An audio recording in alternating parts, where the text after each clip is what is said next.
ਸਾਰੀ ਸੰਗਤ ਨੂੰ ਵਾਹਿਗੁਰੂ ਜੀ ਕਾ ਖਾਲਸਾ, ਵਾਹਿਗੁਰੂ ਜੀ ਕੀ ਫਤਿਹ।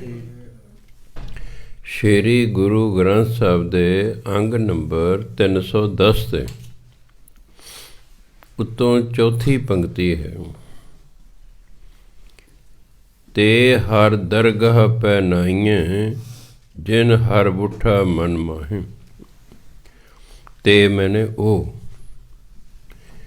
ਜਿਨ੍ਹਾਂ ਦੇ ਹਿਰਦੇ 'ਚ ਪਰਮਾਤਮਾ ਵਸ ਗਿਆ, ਬੁੱਠਾ ਮੈਨੇ ਵਸ ਗਿਆ ਹੈ।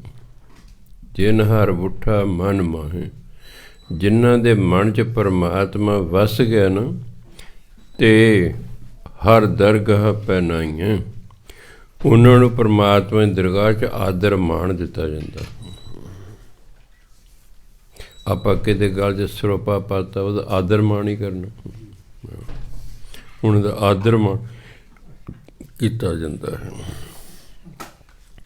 ਓਏ ਆਪ ਤਰੇ ਸਭ ਕੁਟੰਬ ਸਿਉ, ਤਿੰਨ ਪਿੱਛੇ ਸਭ ਜਗਤ ਛੜਾ ਹੈ।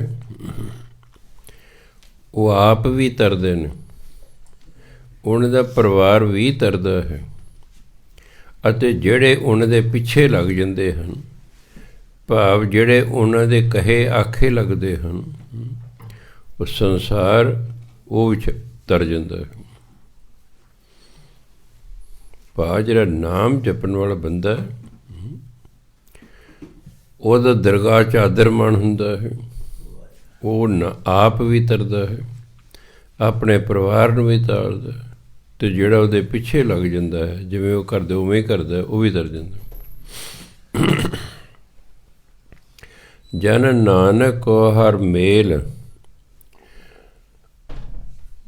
ਜਨ ਨਾਨਕ ਕੋ ਹਰ ਮੇਲ ਜਨ, ਤਿੰਨ ਵੇਖ ਵੇਖ ਹਮ ਜੀਵਾਹੀਂ।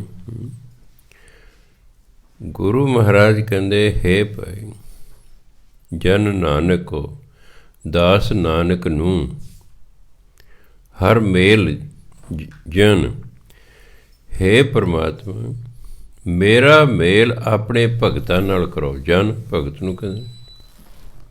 ਤਿੰਨ ਵੇਖ ਵੇਖ ਹਮ ਜੀਵਾਹੀਂ, ਤਾਂ ਜੋ ਅਸੀਂ ਉਹਨਾਂ ਦੇ ਦਰਸ਼ਨ ਕਰ ਕਰਕੇ ਜਿਉਂਦੇ ਰਹੀਏ,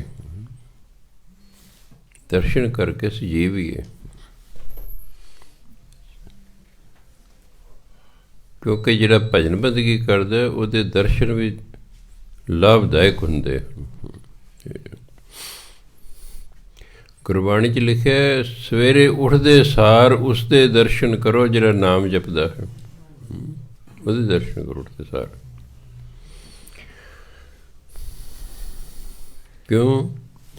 ਨਾਮ ਜਪਣ ਵਾਲੇ ਦੇ ਦਰਸ਼ਨ ਕਰਕੇ ਨਾਮ ਯਾਦ ਆਵੇਗਾ। ਚੋਰ ਨੂੰ ਵੇਖ ਕੇ ਚੋਰੀ ਯਾਦ ਆਏਗੀ, ਡਾਕੂ ਨੂੰ ਵੇਖ ਕੇ ਡਾਕੇ ਯਾਦ ਆਉਣਗੇ, ਧਾਰਮਿਕ ਬੰਦੇ ਨੂੰ ਵੇਖ ਕੇ ਧਰਮ ਯਾਦ ਆਉਂਦਾ। ਇਸ ਕਰਕੇ ਮਹਿਲਾ ਚੌਥਾ। ਸਾ ਧਰਤੀ ਭਈ ਹਰਿਆਵਲੀ, ਜਿੱਥੇ ਮੇਰਾ ਸਤਿਗੁਰ ਬੈਠਾ ਆਏ। ਜਿੱਥੇ ਆ ਕੇ ਮੇਰਾ ਕਿਤੇ ਗੁਰੂ ਮਹਾਰਾਜ ਬੈਠ ਗਏ ਨਾ, ਉਹ ਧਰਤੀ 'ਤੇ ਹਰੀ ਭਰੀ ਹੋ ਗਈ, ਹਰੀ ਭਰੀ।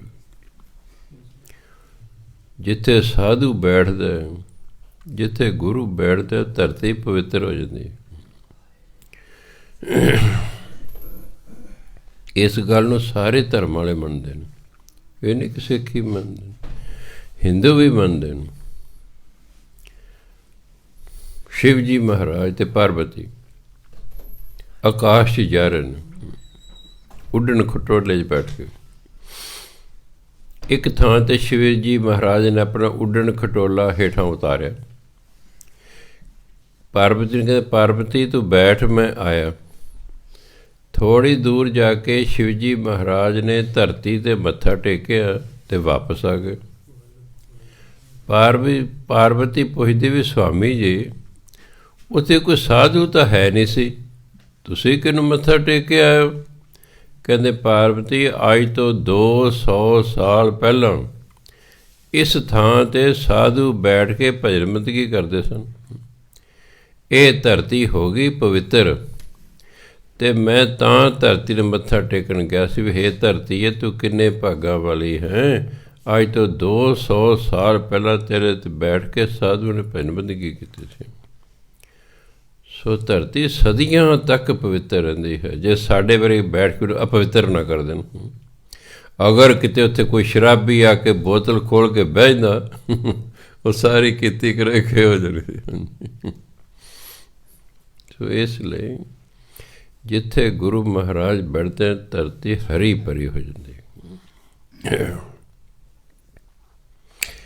ਗੁਰੂ ਨਾਨਕ ਦੇਵ ਜੀ ਮਹਾਰਾਜ ਜਦੋਂ ਰਾਜਾ ਸ਼ਿਵ ਨਾਭ ਨੂੰ ਮਿਲਣ ਲਈ ਸੰਗਲਾ ਦੀਪ ਗਏ ਤਾਂ ਰਾਜਾ ਸ਼ਿਵ ਨਾਭ ਦਾ ਜਿਹੜਾ ਬਾਗ ਸੀ ਉਹ ਕਈ ਸਾਲਾਂ ਤੋਂ ਸੁੱਕ ਗਿਆ ਸੀ ਕਿਸੇ ਕਾਰਨ, ਪਰ ਉਸਨੇ ਮਾਲੀ ਫਿਰ ਵੀ ਉੱਥੇ ਰੱਖਿਆ ਹੋਇਆ ਸੀ।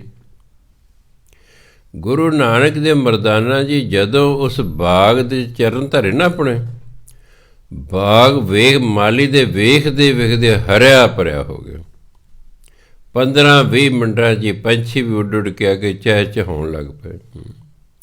ਮਾਲੀ ਭੱਜਿਆ ਗਿਆ ਰਾਜੇ ਕੋਲ ਵੀ ਸ਼ਾਇਦ ਅੱਜ ਗੁਰੂ ਨਾਨਕ ਦੇਵ ਜੀ ਆ ਗਏ ਨੇ ਜਿਹਨੂੰ ਤੁਸੀਂ ਯਾਦ ਕਰਦੇ ਸੀ। ਉਹ ਕਹਿੰਦਾ ਕਿਵੇਂ? ਕਹਿੰਦਾ ਜਿਉਂ ਹੀ ਉਹਨਾਂ ਨੇ ਤੁਹਾਡੇ ਬਾਗ 'ਚ ਚਰਨ ਪਾਏ ਨਾ, ਬਾਗ ਹਰਿਆ ਭਰਿਆ ਹੋ ਗਿਆ। ਸੋ ਇਸ ਇਹ ਵੀ ਕਿ ਐਵੇਂ ਕੋਈ ਕਿਹਾ ਹੋਇਆ ਤਾਂ ਕਹਿੰਦੇ ਜਿੱਥੇ ਜਾ ਕੇ ਗੁਰੂ ਬੈਠਦਾ ਧਰਤੀ ਹਰੀ ਭਰੀ ਹੋ ਜਾਂਦੀ ਹੈ। ਸੇ ਜੰਤ ਪਏ ਹਰੀਆਵਲੇ ਜਿਨੀ ਮੇਰਾ ਸਤਿਗੁਰ ਦੇਖਿਆ ਜਾਏ।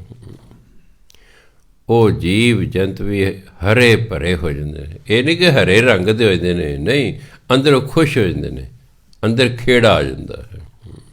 ਆ ਭਾਵੇਂ ਕਿਹੜੇ ਜੀਵਾਂ ਦੇ ਜਿੰਨੇ ਮੇਰਾ ਸਤਿਗੁਰ ਦੇਖਿਆ ਜਾਂ ਜਿਹਨੇ ਜਾ ਕੇ ਮੇਰੇ ਗੁਰੂ ਦੇ ਦਰਸ਼ਨ ਕੀਤੇ, ਕਹਿੰਦੇ ਉਹਨਾਂ ਦੇ ਮਨ ਵੀ ਜਿਹੜੇ ਨੇ ਸੁੱਕੇ ਹੋਏ ਮਨ ਹਰੇ ਭਰੇ ਹੋ ਗਏ।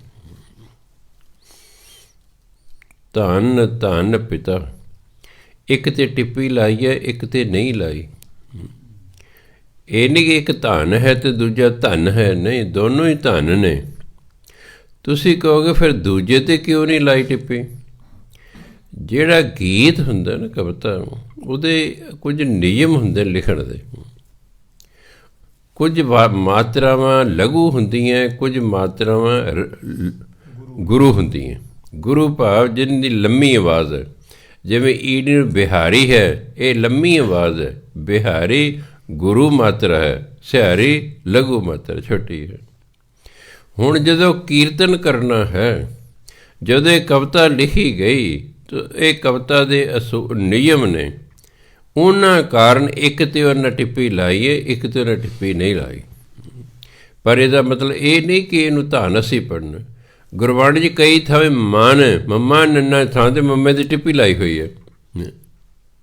ਅਰਥ ਮਨ ਹੈ, ਮੰਮਾ ਨੰਨਾ ਮਨ, ਪਰ ਉੱਥੇ ਟਿੱਪੀ ਲਾਈ ਹੋਈ ਹੈ। ਲਿਖਤੀ ਰੂਪ ਵਿੱਚ ਹੋਰ ਗੱਲ ਹੁੰਦੀ ਹੈ, ਪੜ੍ਹਨ ਵੇਲੇ ਥੋੜ੍ਹੀ ਹੋਰ ਗੱਲ ਹੁੰਦੀ ਹੈ। ਇਸ ਤਾਂ ਕਰਕੇ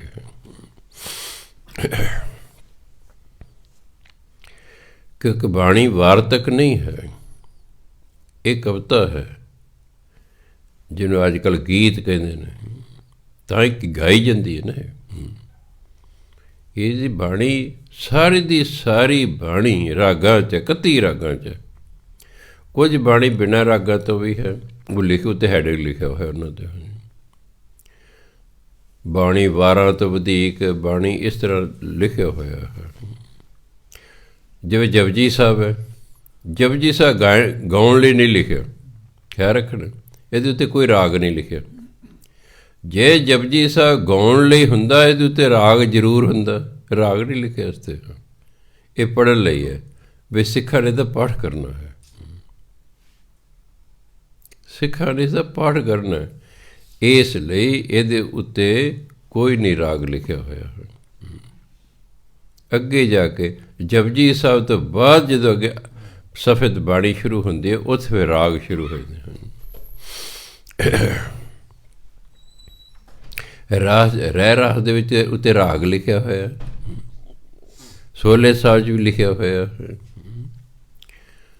ਪਰ ਜਪਜੀ ਸਾਹਿਬ 'ਤੇ ਕੋਈ ਰਾਗ ਨਹੀਂ ਲਿਖਿਆ ਹੋਇਆ। ਇਸ ਲਈ ਭਾਵੇਂ ਅਸੀਂ ਜਪਜੀ ਸਾਹਿਬ ਵਿੱਚ ਗਾ ਦਿੰਦੇ ਹਾਂ, ਕਈ ਪੌੜੀਆਂ ਗਾ ਦਿੰਦੇ ਲੋਕ, ਉਹ ਕੋਈ ਗੱਲ ਨਹੀਂ ਹੈਗੀ, ਪਰ ਉੱਤੇ ਕੋਈ ਰਾਗ ਨਹੀਂ ਲਿਖਿਆ ਹੋਇਆ ਹੈ।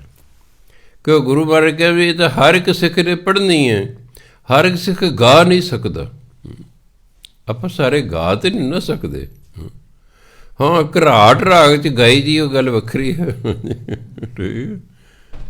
ਇਸ ਕਰਕੇ ਵੀ ਇਹ ਤਾਂ ਹਰ ਇੱਕ ਨੇ ਅੰਮ੍ਰਿਤ ਵੇਲੇ ਬਾਣੀ ਪੜ੍ਹਨੀ ਹੈ, ਇਸ ਲਈ ਇਹ ਪੜ੍ਹਨ ਲਈ ਹੀ ਹੈ। ਜਿਹੜੇ ਗਾਉਣ ਲਈ ਹੈ ਉਹਦੇ ਉੱਤੇ ਲਿਖਿਆ ਹੋਇਆ ਉਹਨਾਂ ਨੇ। ਧੰਨ ਧੰਨ ਪਿਤਾ, ਧੰਨ ਧੰਨ ਕੁਲ। ਇੱਕ ਹੁੰਦਾ ਕੁਲ, ਇੱਕ ਹੁੰਦਾ ਕੁਲ। ਕੁਲ ਹੁੰਦਾ ਟੋਟਲ, ਕੁਲ ਹੁੰਦਾ ਖਾਨਦਾਨ। ਇਹ ਤੇ ਕੁਲ ਪੜ੍ਹਨਾ, ਲੱਲੇ ਦੇ ਪੈਰ 'ਚ ਬਿੱਧੀ ਲਾ ਕੇ ਪੜ੍ਹਨੀ। ਧੰਨ ਧੰਨ ਸੋ ਜਨਨੀ। ਜਨਨੀ, ਜਨਨ ਹੁੰਦਾ ਪੈਦਾ ਕਰਨਾ, ਜਨਨੀ ਪੈਦਾ ਕਰਨ ਵਾਲੀ ਭਾਵ ਮਾਂ। ਉਹ ਮਾਂ ਧੰਨ ਜਿਨ ਗੁਰ ਜਣਿਆ ਮਾਏ। ਮਾਏ ਮੈਨੇ ਹੇ ਮਾਂ, ਹੇ ਮਾਂ ਜਿਸ ਨੇ ਗੁਰੂ ਪੈਦਾ ਕੀਤਾ। ਧੰਨ ਉਹ ਪਿਤਾ, ਧੰਨ ਉਹ ਕੁਲ, ਜਿਸ ਕੁਲ ਖਾਨਦਾਨ ਦੇ ਵਿੱਚ ਗੁਰੂ ਮਹਾਰਾਜ ਪੈਦਾ ਹੋਏ। ਧੰਨ ਉਹ ਮਾਂ ਜਿਸ ਨੇ ਗੁਰੂ ਨੂੰ ਪੈਦਾ ਕੀਤਾ। ਜੜਿਆ ਮੈਨੇ ਜੰਮਣਾ, ਪੈਦਾ ਕੀਤਾ। ਧੰਨ ਨੇ ਕਹਿੰਦੇ। ਹੁਣ ਗੁਰੂ ਨਾਨਕ ਬੇਦੀ ਕੁਲ 'ਚ ਸਨ, ਬੇਦੀਏ ਦਾ ਸਤਿਕਾਰ ਕੀਤਾ ਜਾਂਦਾ ਸੀ ਵੀ ਭਾਈ ਇਹ ਬੇਦੀ ਕੁਲ ਦੇ। ਸੋਚਦੇ ਇਹ ਸੋਢੀ ਨੇ ਜੀ, ਇਹ ਭੱਲੇ ਨੇ ਜੀ। 63 ਦੇ ਘਾਟ ਨੇ ਪੰਜਾਬ 'ਚ। ਦੂਸਰੇ ਪਾਤਸ਼ਾਹ 63 ਖੱਤਰੀ ਸਨ। ਇਹ ਘੱਟ ਹੈ, ਭੱਲੇ ਬਹੁਤ ਨੇ। ਭੱਲੇ ਵੀ ਬਹੁਤ ਨੇ, ਸੋਢੀ ਵੀ ਬਹੁਤ ਨੇ, ਬੇਦੀ ਵੀ ਬਹੁਤ ਨੇ। ਸੋ ਉਹ ਕੁਲ ਧੰਨ, ਉਹ ਪਿਤਾ ਧੰਨ, ਉਹ ਮਾਂ ਧੰਨ ਜਿਨ੍ਹਾਂ ਨੇ ਗੁਰੂ ਪੈਦਾ ਕੀਤਾ। ਕਿਉਂਕਿ ਜਿਹੜਾ ਗੁਰੂ ਹੈ ਇਹ ਬਣਾਇਆ ਨਹੀਂ ਜਾ ਸਕਦਾ। ਅਸੀਂ ਗੁਰੂ ਨੂੰ ਬਣਾ ਨਹੀਂ ਸਕਦੇ। ਗੁਰੂ ਧੁਰੋਂ ਆਉਂਦੇ ਨੇ, ਬੇਸ਼ੱਕ ਉਹ ਬਣਾਏ ਨਹੀਂ ਜਾਂਦੇ, ਉਹ ਧੁਰੋਂ ਆਉਂਦੇ ਨੇ। ਸੰਤ ਇੱਥੇ ਆ ਕੇ ਬਣਦੇ ਨੇ ਕਈ ਵਾਰੀ, ਕਈ ਸੰਤ ਦੇ ਧੁਰੋਂ ਆਉਂਦੇ ਨੇ, ਧੁਰੋਂ ਹੀ ਆਉਂਦੇ ਨੇ। ਪਰ ਬਹੁਤੇ ਸੰਤ ਇੱਥੇ ਭਜਨ ਬੰਦਗੀ ਕਰ ਕਰ ਕਰ ਕਰਕੇ ਫਿਰ ਉਹ ਸੰਤ ਬਣਦੇ ਨੇ, ਗੁਰੂ ਧੁਰੋਂ ਹੀ ਆਉਂਦੇ ਨੇ। ਹਾਂ, ਉਹਨਾਂ ਦੀ ਗੁਰਗੱਦੀ ਦੀ ਵਾਰੀ ਕਦੋਂ ਆਉਂਦੀ ਹੈ ਉਹ ਗੱਲ ਵੱਖਰੀ ਹੈ, ਉਹ ਗੱਲ ਵੱਖਰੀ ਹੈ। 6ਵੇਂ ਪਾਤਸ਼ਾਹ ਵੀ ਧੁਰੋਂ ਹੀ ਸਨ, ਐਸੀ ਕੋਈ ਗੱਲ ਨਹੀਂ ਹੈਗੀ, ਨਾ 9ਵੇਂ ਪਾਤਸ਼ਾਹ। ਪਰ ਵਾਰੀ ਉਹਨਾਂ ਦੀ ਦੇਰ ਨਾਲ ਹੈ ਗੁਰੂ ਬਣਨ ਦੀ। 7ਵੇਂ ਪਾਤਸ਼ਾਹ ਦੇ ਉਦੋਂ ਪਹਿਲਾਂ ਆ ਗਈ, 8ਵੇਂ ਦੀ ਉਦੋਂ ਪਹਿਲਾਂ ਆ ਗਈ। ਹਾਂਜੀ, ਸੋ ਉਹ ਇਹ ਦੇਖਣਾ ਹੁੰਦਾ ਕਿ ਕਿਹੜਾ ਬੰਦਾ ਕਿਸ ਵੇਲੇ ਠੀਕ ਹੈ, ਉਸੇ ਵੇਲੇ ਪਰਮਾਤਮਾ ਫਿਰ ਉਹਨੂੰ ਉਹ ਜਿਹੜਾ ਹੈ ਬਖਸ਼ਿਸ਼ ਕਰਦਾ। ਇਹ ਨਹੀਂ ਸੀ ਕਿ ਵੀ 9ਵੇਂ ਗੁਰੂ ਤੇਗ ਬਹਾਦਰ ਕੋਈ ਅਧੂਰੇ ਸਨ ਵੀ ਤਾਂ ਨਾ ਉਹਨਾਂ ਨੂੰ ਗੁਰਗੱਦੀ ਮਿਲੇ ਵੀ ਪਹਿਲਾਂ ਨਹੀਂ। ਉਹਨਾਂ ਤੋਂ ਜਿਹੜਾ ਕੰਮ ਲੈਣਾ ਸੀ ਫਿਰ ਉਸ ਵੇਲੇ ਜਾ ਕੇ ਲੈਣਾ ਸੀ। ਧੰਨ ਧੰਨ ਗੁਰੂ ਜਿਨ ਨਾਮ ਅਰਾਧਿਆ, ਆਪ ਧਰਿਆ ਜਿਨੇ ਡਿਠਾ ਤਿਨਾ ਲੈ ਛਡਾਏ। ਕਹਿੰਦੇ ਗੁਰੂ ਵੀ ਧੰਨ ਹੈ। ਇਹ ਨਹੀਂ ਕੋਈ ਬਾਪ ਧੰਨ ਹੈ, ਉਹਦੀ ਮਾਂ ਧੰਨ ਹੈ, ਉਹਦੀ ਕੁਲ ਨਹੀਂ, ਉਹ ਆਪ ਵੀ ਧੰਨ ਹੈ। ਕਿਉਂ? ਜਿਨ ਨਾਮ ਅਰਾਧਿਆ, ਜਿਸ ਨੇ ਨਾਮ ਦੀ ਅਰਾਧਨਾ ਕੀਤੀ, ਨਾਮ ਜਪਿਆ, ਆਪ ਤਰਿਆ। ਨਾਮ ਜਪ ਜਪ ਕੇ ਗੁਰੂ ਮਹਾਰਾਜ ਆਪ ਤਰ ਗਏ। ਜਿਨੀ ਡਿਠਾ ਅਤੇ ਜਿਨ੍ਹਾਂ ਨੇ ਗੁਰੂ ਦੇ ਦਰਸ਼ਨ ਕੀਤੇ ਤਿਨਾਂ ਲੈ ਛੱਡੇ, ਉਹ ਵੀ ਉਹਨਾਂ ਦਾ ਛੁਟਕਾਰਾ ਹੋ ਗਿਆ, ਉਹ ਛੁਟਕਾਰਾ ਹੋ ਗਿਆ। ਦਰਸ਼ਨਾਂ ਦੀ ਆਪਣੀ ਮਹਾਨਤਾ ਹੁੰਦੀ ਹੈ। ਐਵੇਂ ਨਹੀਂ ਲੋਕ ਗੁਰੂ ਗ੍ਰੰਥ ਦੇ ਆ ਕੇ ਦਰਸ਼ਨ ਕਰਦੇ। ਦਰਸ਼ਨ ਦੀ ਆਪਣੀ ਮਹਾਨਤਾ ਹੈ, ਮੰਨਣ ਦੀ ਆਪਣੀ ਮਹਾਨਤਾ ਹੁੰਦੀ ਹੈ। ਸਭ ਤੋਂ ਵੱਧ ਮਹਾਨਤਾ ਹੈ ਗੁਰੂ ਦੀ ਗੱਲ ਨੂੰ ਮੰਨਣਾ। ਇਹੀ ਸਭ ਤੋਂ ਔਖਾ ਹੈ। ਗੁਰੂ ਮਹਾਰਾਜ ਦੀ ਗੱਲ ਨੂੰ ਪੜ੍ਹਨਾ, ਸੁਣਨਾ, ਗਾਉਣਾ, ਕਥਾ ਕਰਨਾ, ਇਹ ਇੰਨਾ ਔਖਾ ਨਹੀਂ ਜਿੰਨਾ ਮੰਨਣਾ ਔਖਾ ਹੈ। ਤਾਂ ਹੀ ਗੁਰਬਾਣੀ ਜਿਨੀ ਸੁਣ ਕੇ ਮੰਨਿਆ ਸੇ ਪੁਰਖ ਪ੍ਰਧਾਨ। ਉਹ ਮਹਾਂਪੁਰਖ ਹੋ ਗਏ ਜਿਨ੍ਹਾਂ ਨੇ ਸੁਣ ਕੇ ਮੰਨ ਲਿਆ। ਮੰਨਣਾ ਹਮੇਸ਼ਾ, ਵੈਸੇ ਤਾਂ ਸੁਣਨਾ ਵੀ ਔਖਾ ਹੈ। ਸੁਣਦਿਆਂ ਸੁਣਦਿਆਂ ਤੁਹਾਡਾ ਧਿਆਨ ਪਤਾ ਨਹੀਂ ਕਿੱਥੇ ਕਿੱਥੇ ਜਾ ਆਉਂਦਾ, 1 ਘੰਟੇ 'ਚ ਜਾ ਆਉਂਦਾ ਕਿ ਨਹੀਂ। ਬਾਣੀ ਪੜ੍ਹਦਿਆਂ ਵੀ ਜਾ ਆਉਂਦਾ ਕਿ ਬਾਣੀ ਸੁਣਨੀ ਪੈਂਦੀ ਹੈ। ਪੜ੍ਹਦਾ ਰਿਹਾ ਪਰ ਨਾਲ ਜੇ ਸੁਣੇਗਾ ਤਾਂ ਹੀ ਕੋਈ ਫਾਇਦਾ ਹੋਵੇਗਾ, ਜੇ ਸੁਣ ਹੀ ਨਹੀਂ ਰਿਹਾ ਉਹਨੂੰ ਫਾਇਦਾ ਕੀ ਹੋਏਗਾ। ਹਾਂਜੀ ਠੀਕ ਹੈ, ਮੁੱਖ ਤੇ ਪਵਿੱਤਰ ਹੋ ਜਾਏਗਾ, ਮੂੰਹ ਬੋਲ ਰਿਹਾ ਬਾਣੀ, ਮੁੱਖ ਤੇ ਪਵਿੱਤਰ ਹੋ ਜਾਏਗਾ, ਪਰ ਸੁਣਿਆ ਨਹੀਂ, ਬਾਣੀ ਹਿਰਦੇ 'ਚ ਨਹੀਂ ਗਈ, ਬਾਣੀ ਹਿਰਦੇ 'ਚ ਨਹੀਂ ਗਈ, ਹਿਰਦਾ ਪਵਿੱਤਰ ਹੀ ਨਹੀਂ ਹੋਇਆ। ਸੁਣਨੇ ਇਸ ਲਈ ਪਹਿਲਾਂ ਸੁਣਿਆ ਦੀਆਂ ਪੌੜੀਆਂ ਨੇ, ਕਿਉਂਕਿ ਸੁਣਨ ਦੀ ਮਾਨਤਾ ਹੈ। ਜਿੰਨਾ ਚਿਰ ਮੈਂ ਕਿਸੇ ਦੀ ਗੱਲ ਸੁਣਦਾ ਹੀ ਨਹੀਂ ਉਹ ਮੰਨਾਂਗਾ ਕੀ ਸਵਾ। ਪਹਿਲਾਂ ਤਾਂ ਗਿਆਨ ਹੋਣਾ ਚਾਹੀਦਾ ਨਾ, ਪਹਿਲਾਂ ਗਿਆਨ ਹੋਣਾ ਚਾਹੀਦਾ, ਫਿਰ ਗਿਆਨ 'ਤੇ ਅਮਲ ਹੋਣਾ ਚਾਹੀਦਾ ਹੈ, ਪ੍ਰੈਕਟੀਕਲ ਕਰਨਾ ਉਸਦਾ। ਜੋ ਸੁਣੇ ਉਸ ਤਰੀ ਫਿਰ ਕਰਨਾ, ਫਿਰ ਜਾ ਕੇ ਗੱਲ ਬਣਦੀ ਹੈ। ਹਾਂ ਉਂਝ ਠੀਕ ਹੈ, ਬਾਣੀ ਪੜ੍ਹਨ ਦੀ ਆਪਣੀ ਮਹਾਨਤਾ ਹੈ, ਫਲ ਮਿਲਦਾ ਹੈ। ਬਾਣੀ ਸੁਣਨ ਦੀ ਆਪਣੀ ਮਹਿਮ ਹੈ, ਬਾਣੀ ਵਿਚਾਰਨ ਦੀ ਆਪਣੀ ਮਹਿਮ ਹੈ, ਪਰ ਸਭ ਤੋਂ ਵੱਡੀ ਮਹਿਮ ਬਾਣੀ ਨੂੰ ਮੰਨਣ ਦੀ ਹੈ। ਮੰਨਣ ਦੀ ਹੈ। ਜਿੰਨੇ ਵੀ ਸੰਤ ਮਹਾਤਮਾ ਸੰਸਾਰ 'ਚ ਬਣੇ ਉਹਨਾਂ ਗੁਰੂ ਦੀ ਗੱਲ ਨੂੰ ਮੰਨਿਆ, ਆਪਣੇ ਵੇਲੇ ਉਹਨੂੰ ਮੰਨਿਆ, ਕੋਈ ਕਿੰਤੂ ਪਰੰਤੂ ਨਹੀਂ ਉਹਨਾਂ ਨੇ ਕੀਤਾ। ਕੋਈ ਗੁਰੂ ਮਹਾਰਾਜ ਨੂੰ ਸਲਾਹ ਨਹੀਂ ਦਿੱਤੀ, ਜੋ ਗੁਰੂ ਮਹਾਰਾਜ ਨੇ ਕਿਹਾ ਉਵੇਂ ਉਹਨਾਂ ਨੇ ਕੀਤਾ। 7 ਸਾਲ ਦਾ ਰਿਕਾਰਡ ਹੈ ਭਾਈ ਲਹਿਣਾ ਜੀ ਦਾ, 1532 ਤੋਂ ਲੈ ਕੇ 1539, 7 ਸਾਲ ਉਹ ਗੁਰੂ ਮਹਾਰਾਜ ਦੇ ਚਰਨਾਂ 'ਚ ਰਹੇ, ਗੁਰੂ ਨਾਨਕ ਦੇ ਕਰਤਾਰਪੁਰ। ਕਿਤੇ ਵੀ ਨਹੀਂ ਆਉਂਦਾ ਵੀ ਕਿਤੇ ਭਾਈ ਲਹਿਣਾ ਜੀ ਨੇ ਗੁਰੂ ਨਾਨਕ ਦੇਵ ਨੂੰ ਕੋਈ ਸੁਝਾਅ ਦਿੱਤਾ ਹੋਵੇ ਜੀ ਆਪਾਂ ਐਂ ਕਰ ਲਈਏ, ਆਪਾਂ ਐਂ ਕਰ ਲਈਏ, ਆਪਾਂ ਐਂ ਕਰ ਲਈਏ। ਇਹਦਾ ਮਤਲਬ ਹੈ ਆਪਣੇ ਵਿਚਾਰ ਨੇ।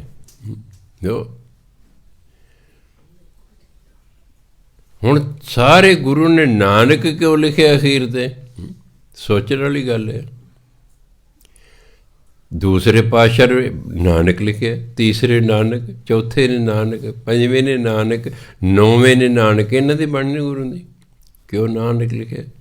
ਉਹਨੇ ਕਿਹਾ ਨਹੀਂ, ਜੋ ਨਾਨਕ ਦੇ ਵਿਚਾਰ ਨੇ ਉਹੀ ਸਾਡੇ ਵਿਚਾਰ ਨੇ, ਸਾਡੇ ਕੋਈ ਵਿਚਾਰ ਵੱਖਰੇ ਨੇ ਗੁਰੂ ਨਾਨਕ ਤੋਂ। ਜੋ ਉਹਨਾਂ ਦੇ ਵਿਚਾਰ ਨੇ ਇਹੀ ਸਾਡੇ ਵਿਚਾਰ ਨੇ, ਇਸ ਲਈ ਉਹਨਾਂ ਨਾਨਕ ਸ਼ਬਦ ਲਿਖਿਆ, ਆਪਣਾ ਨਾਮ ਨਹੀਂ ਲਿਖਿਆ। ਅਤੇ ਜੇ ਵਿਚਾਰ ਅੱਡ ਅੱਡ ਹੁੰਦੇ ਤਾਂ ਆਪਾਂ ਤਾਂ ਫਿਰ ਸਾਨੂੰ ਡਾਊਟ ਹੋ ਜਾਵੇ ਅਸੀਂ ਕਿਹਦੀ ਗੱਲ ਮੰਨੀ ਹੈ, ਕਿਹਦੀ ਗੱਲ ਇਹਦੀ ਮੰਨੀ ਕਿ ਉਹਦੀ ਮੰਨੀ ਹੈ। ਇੱਕੋ ਹੀ ਵਿਚਾਰ ਨੇ, ਸਿਰਫ ਉਹਨਾਂ ਨੇ ਆਪਣੇ ਆਪਣੇ ਸ਼ਬਦਾਂ ਦੇ ਵਿੱਚ ਗੱਲ ਲਿਖੀ ਹੋਈ ਹੈ। ਸੋ ਤਾਂ ਗੁਰੂ ਮਹਾਰਾਜ ਕਹਿੰਦੇ ਹਰ ਸਤਿਗੁਰ ਮੇਲੋ ਦਇਆ ਕਰ, ਜਨ ਨਾਨਕ ਧੋਵੈ ਪਾਏ। ਹੇ ਪਰਮਾਤਮਾ, ਹਰ ਸਤਿਗੁਰ ਮੇਲੋ ਦਇਆ ਕਰ, ਹਰ 'ਤੇ ਕੋਮਲ ਹੋਣਾ ਹੈ। ਹੇ ਹਰੀ, ਕਿਰਪਾ ਕਰਕੇ ਮੈਨੂੰ ਗੁਰੂ ਨਾਲ ਮਿਲਾ ਤਾਂ ਜੋ ਮੈਂ ਆਪਣੇ ਗੁਰੂ ਦੇ ਚਰਨ ਧੋਵਾਂ।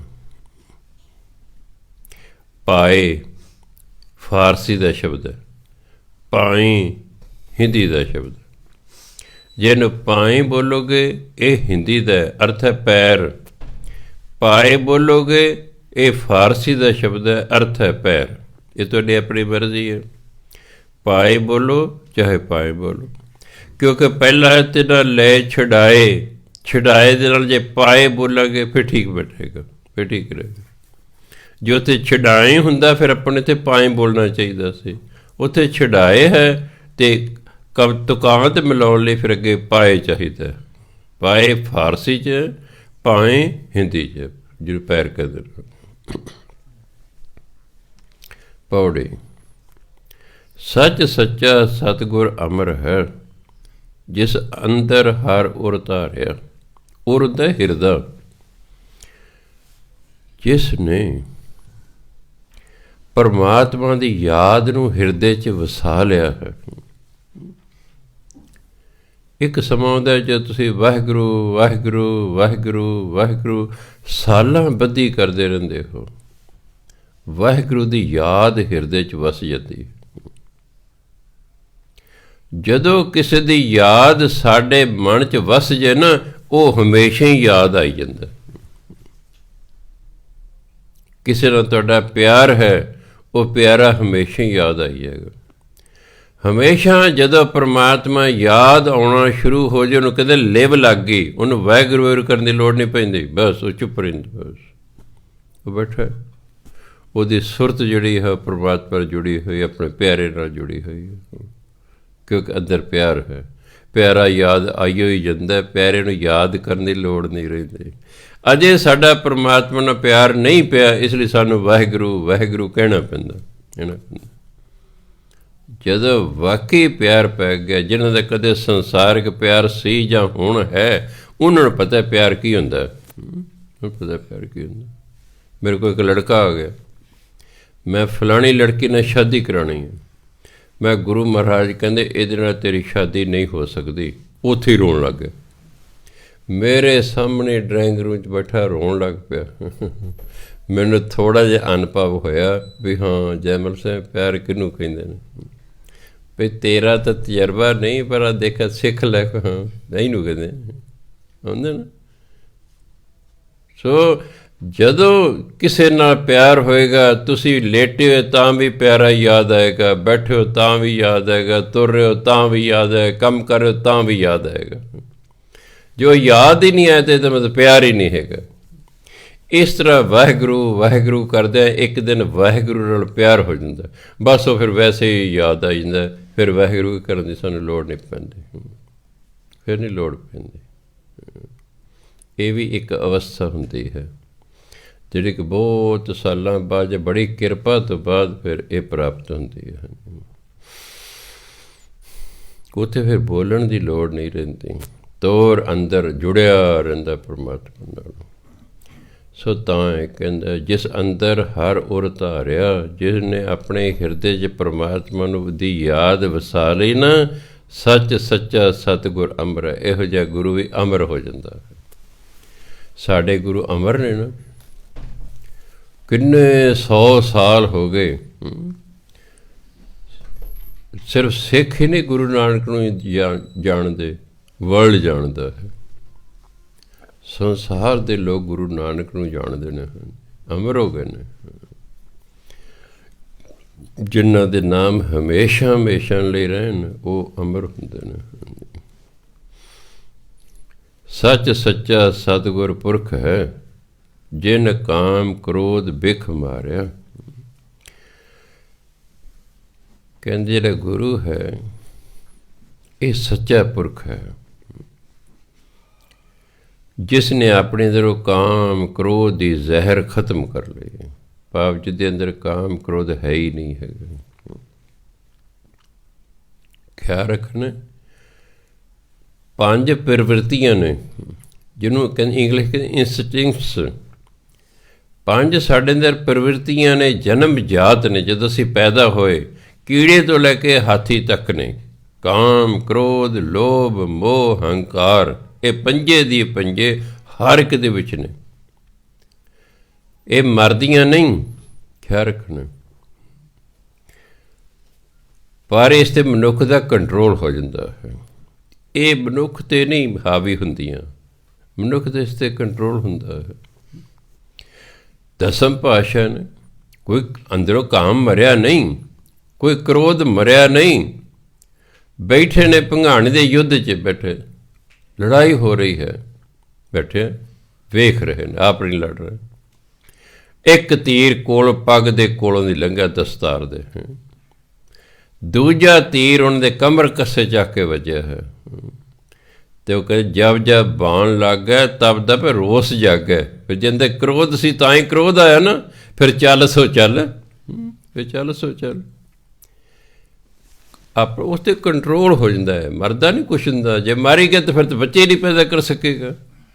ਜਿਹਦਾ ਕਾਮ ਹੀ ਮਰ ਗਿਆ ਹੈ ਭਜਨ ਬੰਦਗੀ ਕਰਕੇ, ਉਹ ਤਾਂ ਬੱਚਾ ਪੈਦਾ ਕਰਨ ਦੇ ਯੋਗ ਹੀ ਨਹੀਂ ਰਹੇਗਾ। ਨਹੀਂ, ਮਰਦਾ ਕੁਛ ਨਹੀਂ ਹੁੰਦਾ। ਸਿਰਫ ਅੱਜ ਅਸੀਂ ਕਾਮ ਕ੍ਰੋਧ ਦੇ ਅਧੀਨ ਹਾਂ, ਉਹ ਕੋਈ ਸਮਾਂ ਆਉਂਦਾ ਇਹ ਚੀਜ਼ ਸਾਡੇ ਅਧੀਨ ਹੋ ਜਾਂਦੀ, ਸਾਡੀ ਜਦੋਂ ਮਰਜ਼ੀ ਇਹਨਾਂ ਨੂੰ ਵਰਤੀਏ ਨਾ ਵਰਤੀਏ, ਅਸੀਂ ਇਹਨਾਂ ਦੇ ਅਧੀਨ ਨਹੀਂ। ਅੱਜ ਬਹੁਤ ਸਾਰੇ ਮਨੁੱਖ ਇਹਨਾਂ ਦੇ ਅਧੀਨ ਨੇ। ਜਦੋਂ ਗਲਤੀ ਹੋ ਜਾਂਦੀ ਹੈ ਫਿਰ ਉਹਨੂੰ ਖਿਆਲ ਉਹ ਹੁਣ ਤਾਂ ਉਹ ਕਰਨ ਦਾ ਕਿਆ ਫਾਇਦਾ, ਹੁਣ ਅਸੀਂ ਹੋ ਗਿਆ ਬਸ। ਆਹ ਭਾਵ ਹੈ ਉਹਨਾਂ ਦਾ, ਹੋਰ ਇਹ ਨਹੀਂ ਕਿ ਮਰ ਗਿਆ ਅੰਦਰੋਂ। ਕਾਮ ਕ੍ਰੋਧ ਰੂਪੀ ਜ਼ਹਿਰ ਉਹਨਾਂ ਦੇ ਤਾਂ ਮਰ ਜਾਂਦੀ ਹੈ। ਜਾਂ ਡਿੱਠਾ ਪੂਰਾ ਸਤਿਗੁਰੂ ਤਾਂ ਅੰਦਰੋਂ ਮਨ ਸਾਧਾਰਿਆ।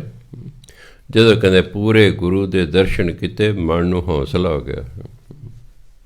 ਕਈ ਵਾਰੀ ਮਨ ਡਾਵਾਂ ਡੋਲ ਹੁੰਦਾ, ਕਈ ਵਾਰੀ ਬੰਦਾ ਹੌਸਲਾ ਛੱਡ ਪੈਂਦਾ, ਮੇਰਾ ਕੋਈ ਨਹੀਂ ਇਸ ਸੰਸਾਰ 'ਚ ਹੈਗਾ। ਅੱਜ ਜਿਹੜੀ ਡਿਪਰੈਸ਼ਨ ਲੋਕਾਂ ਨੂੰ ਹੁੰਦਾ ਹੈ ਇਹੀ ਹੈ, ਉਹਨਾਂ ਨੂੰ ਹੌਸਲੇ ਛੱਡ ਪੈਂਦੇ ਨੇ, ਹੌਸਲਾ ਛੱਡ ਪੈਂਦੇ ਨੇ, ਹੌਲੀ ਹੌਲੀ ਉਹਨਾਂ ਦਾ ਮਰ ਜਾਣ ਨੂੰ ਜੀ ਕਰਦੇ ਬਸ। ਅਤੇ ਜੇ ਉਹਨਾਂ ਨੂੰ ਕੋਈ ਹੌਸਲਾ ਦੇਣ ਵਾਲੇ ਟੱਕਰ ਜਾਵੇ ਤਾਂ ਫਿਰ ਹੌਲੀ ਹੌਲੀ ਉਹ ਸੁਧਰਨੇ ਸ਼ੁਰੂ ਕਰ ਦਿੰਦੇ। ਆਉਂਦੇ ਨੇ ਮੇਰੇ ਕੋਲ ਡਿਪਰੈਸ਼ਨ ਵਾਲੇ ਵੀ। ਹੁਣ ਮੈਨੂੰ ਤਾਂ ਪਤਾ ਹੈ ਕਿ ਬਾਣੀ ਸਾਡਾ ਗੁਰੂ ਹੈ, ਅਤੇ ਗੁਰੂ ਮਹਾਰਾਜ ਇਹ ਚਾਹੁੰਦਾ ਜਿਹਨੂੰ ਮਰਜ਼ੀ ਠੀਕ ਕਰ ਦੇਣ। ਅਸੀਂ ਇਸ ਲਈ ਉਹਨੂੰ ਬਾਣੀ ਦਿੰਦੇ ਹਾਂ, ਆ ਬਾਣੀ ਪੜ੍ਹ, ਬਾਣੀ ਪੜ੍ਹ, ਬਾਣੀ ਗੁਰੂ ਹੈ, ਪੜ੍ਹੀ ਜਾ ਤੂੰ, ਤੇਰੇ 'ਤੇ ਗੁਰੂ ਮਹਾਰਾਜ ਕਿਰਪਾ ਕਰ ਦੇਣਗੇ, ਤੂੰ ਚੜ੍ਹਦੀਆਂ ਕਲਾਂ 'ਚ ਹੋ ਜਾਏਗਾ। ਬਾਣੀ ਨੇ ਸਾਨੂੰ ਚੜ੍ਹਦੀਆਂ ਕਲਾਂ 'ਚ ਲਿਜਾਣਾ। ਜਦੋਂ ਮਨੁੱਖ ਢਹਿੰਦੀਆਂ ਕਲਾਂ 'ਚ ਹੁੰਦਾ ਉਹਨੂੰ ਕਹਿੰਦੇ ਡਿਪਰੈਸ਼ਨ 'ਚ ਹੈ। ਬਾਣੀ ਪੜ੍ਹ ਪੜ੍ਹ ਕੇ ਮਨੁੱਖ ਚੜ੍ਹਦੀਆਂ ਕਲਾਂ 'ਚ ਹੁੰਦਾ, ਉਹ ਡਿਪਰੈਸ਼ਨ 'ਚ ਬਾਹਰ ਨਿਕਲ ਜਾਂਦਾ, ਤੰਦਰੁਸਤ ਹੋ ਜਾਂਦਾ, ਨੋਰਮਲ ਹੋ ਜਾਂਦਾ ਬੰਦਾ। ਜਿਵੇਂ ਡਾਕਟਰ ਦਵਾਈ ਦੇ ਦੇ ਕੇ ਉਹਨੂੰ ਠੀਕ ਕਰਦੇ ਨੇ, ਬਾਣੀ ਗੁਰੂ ਹੋਣ ਕਰਕੇ ਆਪਣਾ ਬਾਣੀ ਨੇ ਆਪਣਾ ਅਸਰ ਵਿਖਾਉਣਾ ਹੀ ਵਿਖਾਉਣਾ ਹੈ। ਸੋ ਵੱਡੇ ਭਾਗਾਂ ਵਾਲੇ ਲੋਕ ਜਿਹੜੇ ਬਾਣੀ ਪੜ੍ਹਦੇ ਰਹਿੰਦੇ ਨੇ। ਤੁਸੀਂ ਲੜ ਕੇ ਹਟੇ ਹੋ, ਅਸ਼ਾਂਤ ਹੋ ਗਏ ਹੋ, ਅਤੇ ਸੁਖਮਨੀ ਸਾਹਿਬ ਦਾ ਪਾਠ ਲੱਗ ਜਾਣਾ ਕਰਨ, 10-15 ਮਿੰਟ ਤਾਂ ਰਹਿੰਦੀ ਹੈ ਸ਼ਾਂਤੀ, ਫਿਰ ਹੌਲੀ ਹੌਲੀ ਘਟਣੀ ਸ਼ੁਰੂ ਹੋ ਜਾਂਦੀ ਹੈ। ਜਿੰਨੇ ਚਿਰ ਸੁਖਮਨੀ ਸਾਹਿਬ ਦਾ ਪਾਠ ਮੁੱਕਦਾ ਉਹਨੇ ਚਿਰ ਤੁਸੀਂ ਸ਼ਾਂਤ ਹੋ ਜਾਂਦੇ ਹੋ। ਕਿਉਂਕਿ ਇਹ ਬਾਣੀ ਉਹਨਾਂ ਦੀ ਹੈ ਜਿਹੜੇ ਤੱਤੀਆਂ ਤਵੀਆਂ 'ਤੇ ਵੀ ਸ਼ਾਂਤ ਚਿੱਤ ਰਹੇ। ਇੰਨੀ ਅੰਦਰ ਸ਼ਾਂਤੀ, ਅਤੇ ਉਹਨਾਂ ਦੇ ਬੋਲਾਂ 'ਚ ਸ਼ਾਂਤੀ ਫਿਰ ਕਿਉਂ ਨਹੀਂ ਹੋਵੇਗੀ? ਅਤੇ ਆਪ ਹੀ ਅੰਦਾਜ਼ਾ ਲਾ ਲਓ। ਜਿਹੜਾ ਹੈ ਇੰਨੀਆਂ ਸ਼ਕਤੀਆਂ ਦੇ ਮਾਲਕ ਜਿਹੜੇ ਤੱਤੀ ਤਵੀ ਨੇ ਇੱਕ ਸੈਕਿੰਡ ਠੰਡੀ ਕਰ ਸਕਦੇ ਨਹੀਂ, ਬੈਠੇ ਉੱਥੇ ਸ਼ਾਂਤ ਚਿੱਤ ਬੈਠੇ ਨੇ, ਫਿਰ ਉਹਨਾਂ ਦੇ ਬੋਲ ਸਾਨੂੰ ਸ਼ਾਂਤੀ ਦੇਣਗੇ ਨਾ। ਇਸ ਲਈ ਬਾਣੀ ਸ਼ਾਂਤੀ ਦਿੰਦੀ ਹੈ। ਇਸ ਲਈ ਅਸ਼ਾਂਤ ਹੋਵੋ, ਤੁਸੀਂ ਬਾਣੀ ਪੜ੍ਹਦੇ ਰਹੋ, ਸ਼ਾਂਤ ਹੋ ਜਾਓਗੇ। ਤਾਂ ਗੁਰੂ ਮਹਾਰਾਜ ਕਹਿੰਦੇ ਬਲਿਹਾਰੀ ਗੁਰ ਆਪਣੇ ਸਦਾ ਸਦਾ ਘੁੰਮ ਵਾਰਿਆ। ਮੈਂ ਆਪਣੇ ਗੁਰੂ ਤੋਂ ਬਲਿਹਾਰ ਜਾਂਦਾ ਹਾਂ, ਮੈਂ ਉਸ ਤੋਂ ਵਾਰੇ ਜਾਂਦਾ ਹਾਂ, ਮੈਂ ਉਸ ਤੋਂ ਸਦਕੇ ਜਾਂਦਾ ਹਾਂ। ਗੁਰਮੁਖ ਜਿੱਤਾ ਮਨਮੁਖ ਹਾਰਿਆ। ਜਿਹੜਾ ਗੁਰਮੁਖ ਹੁੰਦਾ ਹੈ ਉਹ ਜੀਵਨ ਦੀ ਬਾਜ਼ੀ ਜਿੱਤ ਜਾਂਦਾ ਹੈ, ਮਨਮੁਖ ਜੀਵਨ ਦੀ ਬਾਜ਼ੀ ਹਾਰ ਕੇ ਚਲਿਆ ਜਾਂਦਾ ਹੈ। ਧਰਮ ਅਨੁਸਾਰ ਸਾਡਾ ਜਿਹੜਾ ਮੁੱਖ ਕੰਮ ਹੈ ਮਨੁੱਖਾ ਜੀਵਨ 'ਚ ਆ ਕੇ ਉਹ ਭਜਨ ਬੰਦਗੀ ਕਰਨਾ, ਇਹ ਪਹਿਲਾ ਕੰਮ ਹੈ। ਇਸ ਲਈ ਸਾਨੂੰ ਕਿ ਸੰਸਾਰਕ ਕੰਮ ਸ਼ੁਰੂ ਹੋਣ ਤੋਂ ਪਹਿਲਾਂ ਤੁਸੀਂ ਸਵੇਰੇ ਉੱਠ ਕੇ ਨਹਾ ਧੋ ਕੇ ਭਜਨ ਬੰਦਗੀ ਕਰੋ, ਇਹ ਪਹਿਲਾ ਕੰਮ ਹੈ। ਫਿਰ ਜੋ ਦਿਨ ਚੜ੍ਹ ਜੇ, ਜਦੋਂ ਟਾਈਮ ਹੋ ਗਿਆ ਕਿਸੇ ਦਿਹਾੜੀ ਕਰਨ ਦਾ, ਕਿਤੇ ਨੌਕਰੀ ਕਰਨ ਦਾ, ਕਿਤੇ ਕੁਛ ਦਾ, ਫਿਰ ਆਪਣਾ ਜਾ ਕੇ ਉਹ ਕਰੋ। ਪਹਿਲਾਂ ਭਜਨ ਬੰਦਗੀ ਕਰੋ, ਨਾਮ ਜਪੋ, ਫਿਰ ਕਿਰਤ ਕਰੋ, ਅਤੇ ਫਿਰ ਆਪਣੀ ਸਮਰੱਥਾ ਅਨੁਸਾਰ ਵੰਡ ਕੇ ਛਕੋ। ਗੁਰੂ ਮਹਾਰਾਜ ਨਹੀਂ ਸਨ ਚਾਹੁੰਦੇ ਇੱਕ ਬਹੁਤ ਅਮੀਰ ਹੋਵੇ ਅਤੇ ਦੂਜਾ ਵਿਚਾਰਾ ਅਤੀ ਗਰੀਬ ਰੋਟੀ ਖਾਣ ਨੂੰ ਮਿਲੇ। ਉਹ ਕਹਿੰਦੇ ਨਹੀਂ, ਤੁਸੀਂ ਕਿਰਤ ਕਰੋ, ਤੁਹਾਡੇ ਕੋਲ ਮਾਇਆ ਹੋਵੇਗੀ, ਪਰ ਇੱਕ ਬਦਕਿਸਮਤ ਹੋ ਸਕਦਾ ਪਿਛਲੇ ਜਨਮਾਂ ਦੇ ਕਰਮਾਂ ਕਾਰਨ ਉਹਦੀ ਗਰੀਬੀ ਹੋ ਸਕਦੀ ਹੈ, ਅਤੇ ਉਹ ਤੁਹਾਡਾ ਭਰਾ ਹੀ ਹੈ, ਉਹ ਸਿੱਖ ਭਰਾ ਤੁਹਾਡਾ, ਉਹ ਭੁੱਖਾ ਨਹੀਂ ਰਹਿਣਾ ਚਾਹੀਦਾ। ਉਹ ਨੰਗਾ ਨਹੀਂ ਰਹਿਣਾ ਚਾਹੀਦਾ। ਮੇਰਾ ਸਿੱਖ ਗਰੀਬ ਨਹੀਂ ਹੋ ਸਕਦਾ, ਗੁਰੂ ਮਹਾਰਾਜ ਕਹਿੰਦੇ। ਜਿਹੜੇ ਸਿੱਖ ਗਰੀਬ ਨੇ, ਮੈਂ ਇਹਨਾਂ ਨੂੰ ਸਿੱਖ ਨਹੀਂ ਮੰਨਦਾ, ਸ਼ਕਲ ਚੁਲਦੇ ਪਏ ਹੋਣ। ਇਹ ਗੁਰੂ ਨਾਨਕ ਦੇ ਸਿੱਖ ਨਹੀਂ, 10ਵੇਂ ਪਾਤਸ਼ਾਹ ਸਿੱਖ ਤੇ ਨਕੀ ਬਣਨਾ ਸੀ। ਗੁਰੂ ਨਾਨਕ ਦਾ ਸਿੱਖ ਗਰੀਬ ਹੋ ਹੀ ਨਹੀਂ ਸਕਦਾ। ਜੇ ਗੁਰੂ ਨਾਨਕ ਦੇ ਸਿੱਖ ਗਰੀਬ ਹੁੰਦਾ, ਫਿਰ ਗੁਰੂ ਨਾਨਕ ਨੂੰ ਕੀ ਲੋੜ ਸੀ ਕਹਿਣ ਦੀ ਵੀ ਦਸਵੰਧ ਭੇਜੋ ਜੀ। ਮੰਨ ਲਓ ਮੇਰੇ ਆਪਣੇ ਕੋਲ ਖਾਣ ਨੂੰ ਰੋਟੀ ਨਹੀਂ, ਤੇ ਮੈਂ ਕਿਸੇ ਨੂੰ ਕੀ ਦਿਆਂਗਾ। ਉਹਨਾਂ ਨੂੰ ਵਿਸ਼ਵਾਸ ਸੀ ਕਿ ਮੇਰਾ ਸਿੱਖ ਕਿਰਤ ਕਰੇਗਾ, ਮੇਰਾ ਸਿੱਖ ਗਰੀਬ ਨਹੀਂ ਹੋ ਸਕਦਾ, ਤਾਂ ਹੀ ਉਹਨੇ ਕਿਹਾ ਦਸਵੰਧ ਭੇਜੋ, ਦਸਵੰਧ ਭੇਜੋ। ਤੇ ਦਸਮ ਪਾਤਸ਼ਾਹ ਕਹਿੰਦੇ ਨੇ ਜਾਂ ਬਾਬੇ ਕਹਿਣ ਨੂੰ ਦੇ ਦਿਓ, ਨਹੀਂ ਤਾਂ ਬਾਬਰ ਕੇ ਲੈ ਜਾਣਗੇ, ਤੁਹਾਡੀ ਮਰਜ਼ੀ ਹੈ, ਮੇਰੀ ਮਰਜ਼ੀ ਹੈ। ਬਾਬੇ ਕਹਿਣ, ਗੁਰੂ ਦੇ ਲੇਖੇ ਲਾਓ, ਨਹੀਂ ਬਾਬਰ ਕੇ। ਚਿੱਟੇ ਕੋਟਾਂ ਵਾਲੇ, ਕਾਲੇ ਕੋਟਾਂ ਵਾਲੇ, ਖਾਕੀ ਵਰਦੀ ਵਾਲੇ, ਬਸ ਇਹ ਸਾਰੇ ਬਾਬਰ ਕੇ ਨੇ। ਲੈ ਲੈਣੇ ਤੁਹਾਡੇ ਲੱਖਾਂ ਰੁਪਈਏ। ਚਿੱਟੇ ਕੋਟਾਂ ਵਾਲੇ ਕੌਣ? ਡਾਕਟਰ। ਕਾਲੇ ਕੋਟਾਂ ਵਾਲੇ ਵਕੀਲ, ਖਾਕੀ ਕੱਪੜਿਆਂ ਵਾਲੇ ਪੁਲਿਸ ਵਾਲੇ। ਨਹੀਂ ਕਹਿੰਦੇ ਜਾਂ ਬਾਬੇ ਕਹਿਣ ਨੂੰ ਦੇ ਦਿਓ, ਨਹੀਂ ਤੇ ਬਾਬਰ ਕਹਿਣੇ ਲੈਣੇ, ਤੁਹਾਡੀ ਆਪਣੀ ਮਰਜ਼ੀ ਹੈ। ਐਕਸੀਡੈਂਟ ਹੋ ਗਿਆ, ਲੈ ਗਏ ਨਾ ਬਾਬਰ, ਕੋਈ ਲੱਖਾਂ ਲੈ ਗਏ, ਕੁਝ ਬਿਮਾਰੀ ਕੋਈ ਲੰਮੀ ਲੱਗ ਗਏ, ਲੱਖਾਂ ਰੁਪਈਏ ਲੈ ਗਏ ਬਾਬਰ, ਲੈ ਗਏ ਬਾਬਰ। ਇਸ ਲਈ ਹੁਣ ਤੁਹਾਡੀ ਮਰਜ਼ੀ ਹੈ, ਲੋੜਵੰਦਾਂ ਨੂੰ ਦਿਓ, ਨਾ ਦਿਓ। ਮੈਂ ਤਾਂ ਗੁਰੂ ਨਾਨਕ ਦੇਵ ਦੀ ਗੱਲ ਵੀ ਤੁਹਾਨੂੰ ਦੱਸਦੀ, 10ਵੇਂ ਪਾਤਸ਼ਾਹ ਦੀ ਦੱਸਦੀ, ਬਾਕੀ ਤੁਹਾਡੀ ਮਰਜ਼ੀ। ਪਾਣੀ ਨੇ ਸਾਨੂੰ ਡੰਡਾ ਨਹੀਂ ਮਾਰਨਾ, ਬਾਣੀ ਨੇ ਤਾਂ ਸਾਨੂੰ ਸਮਝਾਉਣਾ ਹੈ। ਸਮਝਣੇ ਵਾਲੇ ਸਮਝ ਗਏ, ਜੋ ਨਾ ਸਮਝੇ ਉਹ ਅਨਾੜੀ ਹੈ। ਸੋ ਗੁਰੂ ਮਹਾਰਾਜ ਕਹਿੰਦੇ। ਸ਼ਲੋਕ ਮਹਿਲਾ ਚੌਥਾ। ਇੱਥੇ ਤਾਂ ਇਹ ਹਾਲ ਹੈ, 50 ਦਾ ਨੋਟ ਬਚਾ ਲਿਓ ਫਟਿਆ ਹੋਇਆ, ਉਹ ਮੱਥਾ ਟੇਕ ਜਾਣ ਗੁਰੂ ਨਾਨਕ, ਉਹ ਗੋਲ ਕੇ ਪਾ ਜਾਣ। ਨਵੇਂ ਨਵੇਂ ਆਪ ਰੱਖ ਲੈ, ਜਿੰਨੇ ਪੁਰਾਣੇ ਪਰੂਣੇ ਨੇ ਉਹ ਸਾਰੇ ਗੁਰੂ ਨੂੰ ਮੱਥਾ ਟੇਕ। ਗੁਰੂ ਮਾਰ ਕੇ ਵਾਹ ਸਿੱਖਾ, ਕਿਆ ਬਾਤਾਂ ਤੇਰੀਆਂ। ਇਹ ਮਾਡਰਨ ਸਿੱਖ ਹੈ ਤੂੰ, ਮੇਰਾ ਮਾਡਰਨ ਸਿੱਖ। ਪੁਰਾਤਨ ਸਿੱਖ ਗੁਰੂ ਦੀ ਗੱਲ ਮੰਨਦੇ ਸਨ, ਅੱਜ ਦਾ ਸਿੱਖ ਆਪਣੀ ਗੱਲ ਗੁਰੂ ਤੋਂ ਮਨਵਾਉਂਦਾ। ਜੋ ਪੈਸੇ ਲੈ ਕੇ ਮੰਨਦਾ ਤਾਂ ਵੀ ਠੀਕ ਹੈ, ਜੇ ਅਖੰਡ ਪਾਠ ਨਾਲ ਮੰਨਦਾ ਤਾਂ ਵੀ ਠੀਕ ਹੈ, ਜੇ ਉਹ ਚਲੀਹੇ ਚਲੂਹੇ ਨਾਲ ਮੰਨਦਾ ਤਾਂ ਵੀ ਠੀਕ ਹੈ, ਬਸ ਆਪਣੀ ਗੱਲ ਮਨਵਾਉਣੀ ਹੈ। ਗੁਰਦੁਆਰੇ ਕੋਈ ਗੁਰੂ ਦੀ ਗੱਲ ਮੰਨਣ ਕੋਈ ਨਹੀਂ ਜਾਂਦਾ। ਕੀ ਹੋਇਆ, 100 'ਚ ਇੱਕ ਅੱਧਾ ਕੋਈ ਹੋਊਗਾ, ਬਾਕੀ ਸਾਰੇ ਆਪਣੀ ਗੱਲ ਕਹਿਣੀ ਚਾਹੁੰਦੇ ਨੇ ਗੁਰੂ ਨੂੰ। ਜੇ ਤਾਂ ਗੁਰੂ ਨੇ ਤੁਹਾਡੀ ਗੱਲ ਮੰਨ ਲਈ, ਬੱਲੇ ਬੱਲੇ ਬੱਲੇ। ਹਾਂਜੀ, ਨਹੀਂ ਮੰਨੀ ਚੰਗਾ, ਗੁਰੂ ਮਹਾਰਾਜ ਤੁਸੀਂ ਆਪਣੇ ਘਰ, ਅਸੀਂ ਆਪਣੇ ਘਰ, ਠੀਕ ਹੈ। ਆਉਂਦੇ ਹੀ ਨਹੀਂ। ਦੇਖੋ ਬਿਲਕੁਲ ਉਲਟ ਪੁਲਟ ਹੋ ਗਿਆ ਹੈ। ਅੱਜ ਦੇ ਸਿੱਖ ਦੇ ਪੁਰਾਤਨ ਸਿੱਖ 'ਚ ਕਿੰਨਾ ਅੰਤਰ ਹੈ।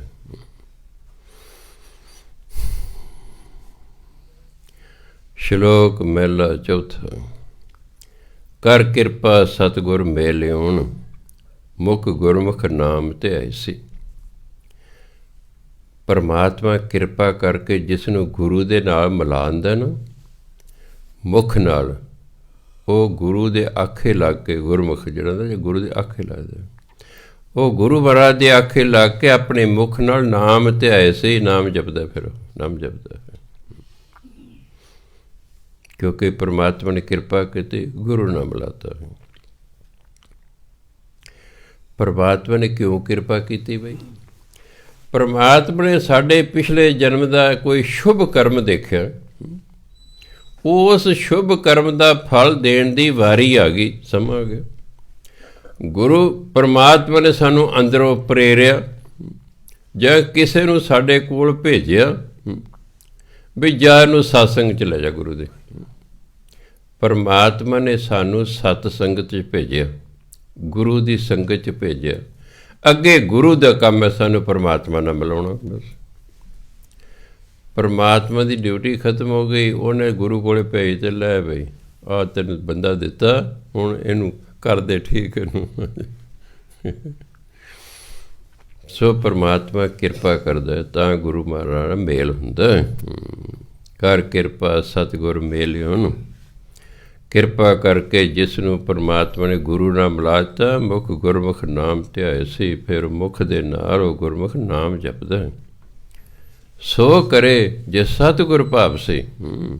ਉਹ ਉਹੀ ਕਰਦੇ ਜਿਹੜਾ ਗੁਰੂ ਨੂੰ ਚੰਗਾ ਲੱਗਦਾ ਹੈ, ਆਪਣੀ ਮਰਜ਼ੀ ਨਹੀਂ ਕਰਦਾ, ਕਿਉਂਕਿ ਗੁਰਮੁਖ ਹੈ। ਜੋ ਗੁਰੂ ਮਹਾਰਾਜ ਨੂੰ ਚੰਗਾ ਲੱਗਦਾ ਉਹੀ ਕਰਦਾ, ਬਸ ਆਪਣੀ ਮਰਜ਼ੀ ਨਹੀਂ ਕਰਦਾ। ਭਾਈ ਲੈਣਾ ਜੀ ਇਸ ਦਰਖਤ 'ਤੇ ਚੜ੍ਹ ਜਾਓ, ਸਿੰਪਲ ਜਿਹਾ ਦਰਖਤ ਹੈ, ਕੰਡਿਆਂ ਵਾਲਾ ਦਰਖਤ 'ਤੇ ਚੜ੍ਹ ਜਾਓ। ਪਹਿਲਾਂ ਇੱਕ ਨਾ ਖੇਸ ਹੇਠਾਂ ਵਿਛਾ ਲਓ ਦਰਖਤ ਦੇ, 7 ਵਜਣ ਉੱਤੇ ਚੜ੍ਹ ਜਾ, ਦਰਖਤ ਹਿਲਾ, ਭਾਂਤ ਭਾਂਤ ਦੀਆਂ ਮਠਿਆਈਆਂ ਡਿੱਗਣਗੀਆਂ। ਠੀਕ ਹੈ, ਜਿਹੜੇ ਸਾਡੇ ਵਰਗੇ ਹੱਸੀ ਗਏ ਅਸੀਂ ਵੀ ਕਦੇ ਦਰਖਤਾਂ ਨੂੰ ਵੀ ਮਠਿਆਈਆਂ ਲੱਗੀਆਂ। ਜੇ ਉਂਝ ਸੋਚੀਏ ਤੇ ਕਦੇ ਦਰਖਤਾਂ ਨੂੰ ਵੀ ਲੱਗੇ ਨਹੀਂ ਨਾ ਲੱਗਦੀਆਂ। ਜਿਨ੍ਹਾਂ ਨੂੰ ਪਤਾ ਹੀ ਨਹੀਂ ਸੀ ਕਿ ਗੁਰੂ ਨਾਨਕ ਦੇਵ ਜੀ ਕੀ ਚੀਜ਼ ਨੇ, ਉਹ ਹੱਸੀ ਗਏ ਹੋਣਗੇ, ਪਰ ਭਾਈ ਲੈਣਾ ਨੂੰ ਜੀ ਪਤਾ ਸੀ ਵੀ ਗੁਰੂ ਨਾਨਕ ਤਾਂ ਫਿਰ ਰੱਬ ਰੂਪ ਨੇ ਨਾ। ਜਿਵੇਂ ਰੱਬ ਸਭ ਕੁਛ ਕਰ ਸਕਦਾ, ਸਾਡਾ ਗੁਰੂ ਨਾਨਕ ਸਭ ਕੁਛ ਕਰ ਸਕਦਾ। 100% ਵਿਸ਼ਵਾਸ ਰੱਖ ਕੇ ਗੁਰੂ ਨਾਨਕ ਕਹਿੰਦੇ ਮਠਿਆਈ ਡਿੱਗੇਗੀ, ਬਸ ਡਿੱਗੇਗੀ।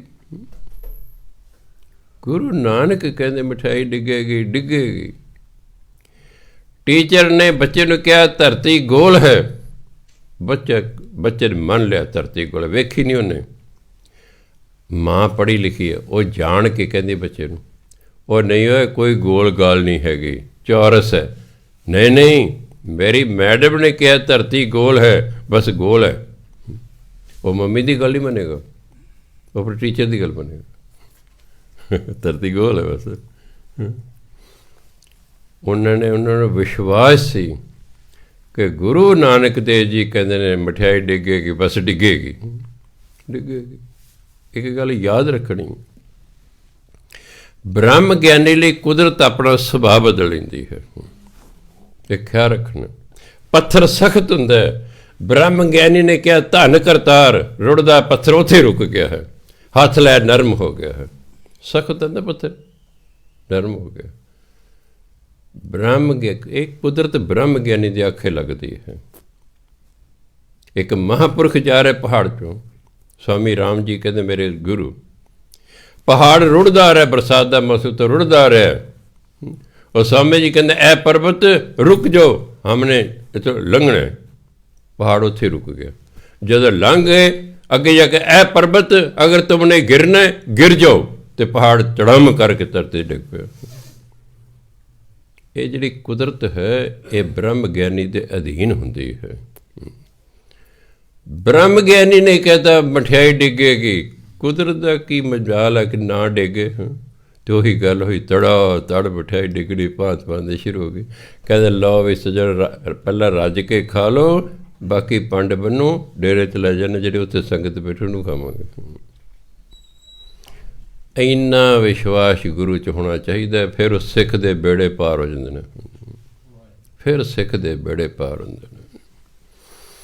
ਬਾਣੀ ਜੋ ਕਹਿੰਦੀ ਹੈ ਸੱਚ ਕਹਿੰਦੀ ਹੈ, ਬਾਣੀ ਜੋ ਕਹਿੰਦੀ ਹੈ ਸਾਡੇ ਭਲੇ ਲਈ ਕਹਿੰਦੀ ਹੈ। ਇੱਕ ਗੱਲ ਯਾਦ ਰੱਖਣੀ ਬਸ, ਬਾਣੀ ਜੋ ਕਹਿੰਦੀ ਹੈ ਸੱਚ ਕਹਿੰਦੀ ਹੈ, ਬਾਣੀ ਜੋ ਕਹਿੰਦੀ ਹੈ ਸਾਡੇ ਭਲੇ ਲਈ ਕਹਿੰਦੀ ਹੈ। ਬਸ ਜੇ ਤੁਸੀਂ ਚਾਹੁੰਦੇ ਹੋ ਕਿ ਤੁਹਾਡਾ ਭਲਾ ਹੋਵੇ, ਬਾਣੀ ਮੰਨ ਲਓ, ਬਸ ਮੰਨ ਲਓ। ਨਹੀਂ ਤਾਂ ਫਿਰ ਠੀਕ ਹੈ, ਬਾਕੀ ਜਿਵੇਂ ਚੱਲ ਰਿਹਾ ਫਿਰ ਉਹ ਚੱਲੀ ਜਾਏਗਾ।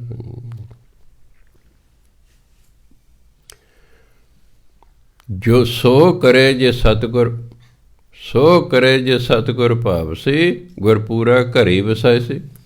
ਇੱਥੇ ਘਰ ਵਿੱਚ ਵਸਾਉਣ ਤੋਂ ਭਾਵ ਹੈ ਉਹਨਾਂ ਦੇ ਹਿਰਦੇ 'ਚ ਗੁਰੂ ਮਹਾਰਾਜ ਨਾਮ ਵਸਾਉਂਦੇ ਨੇ।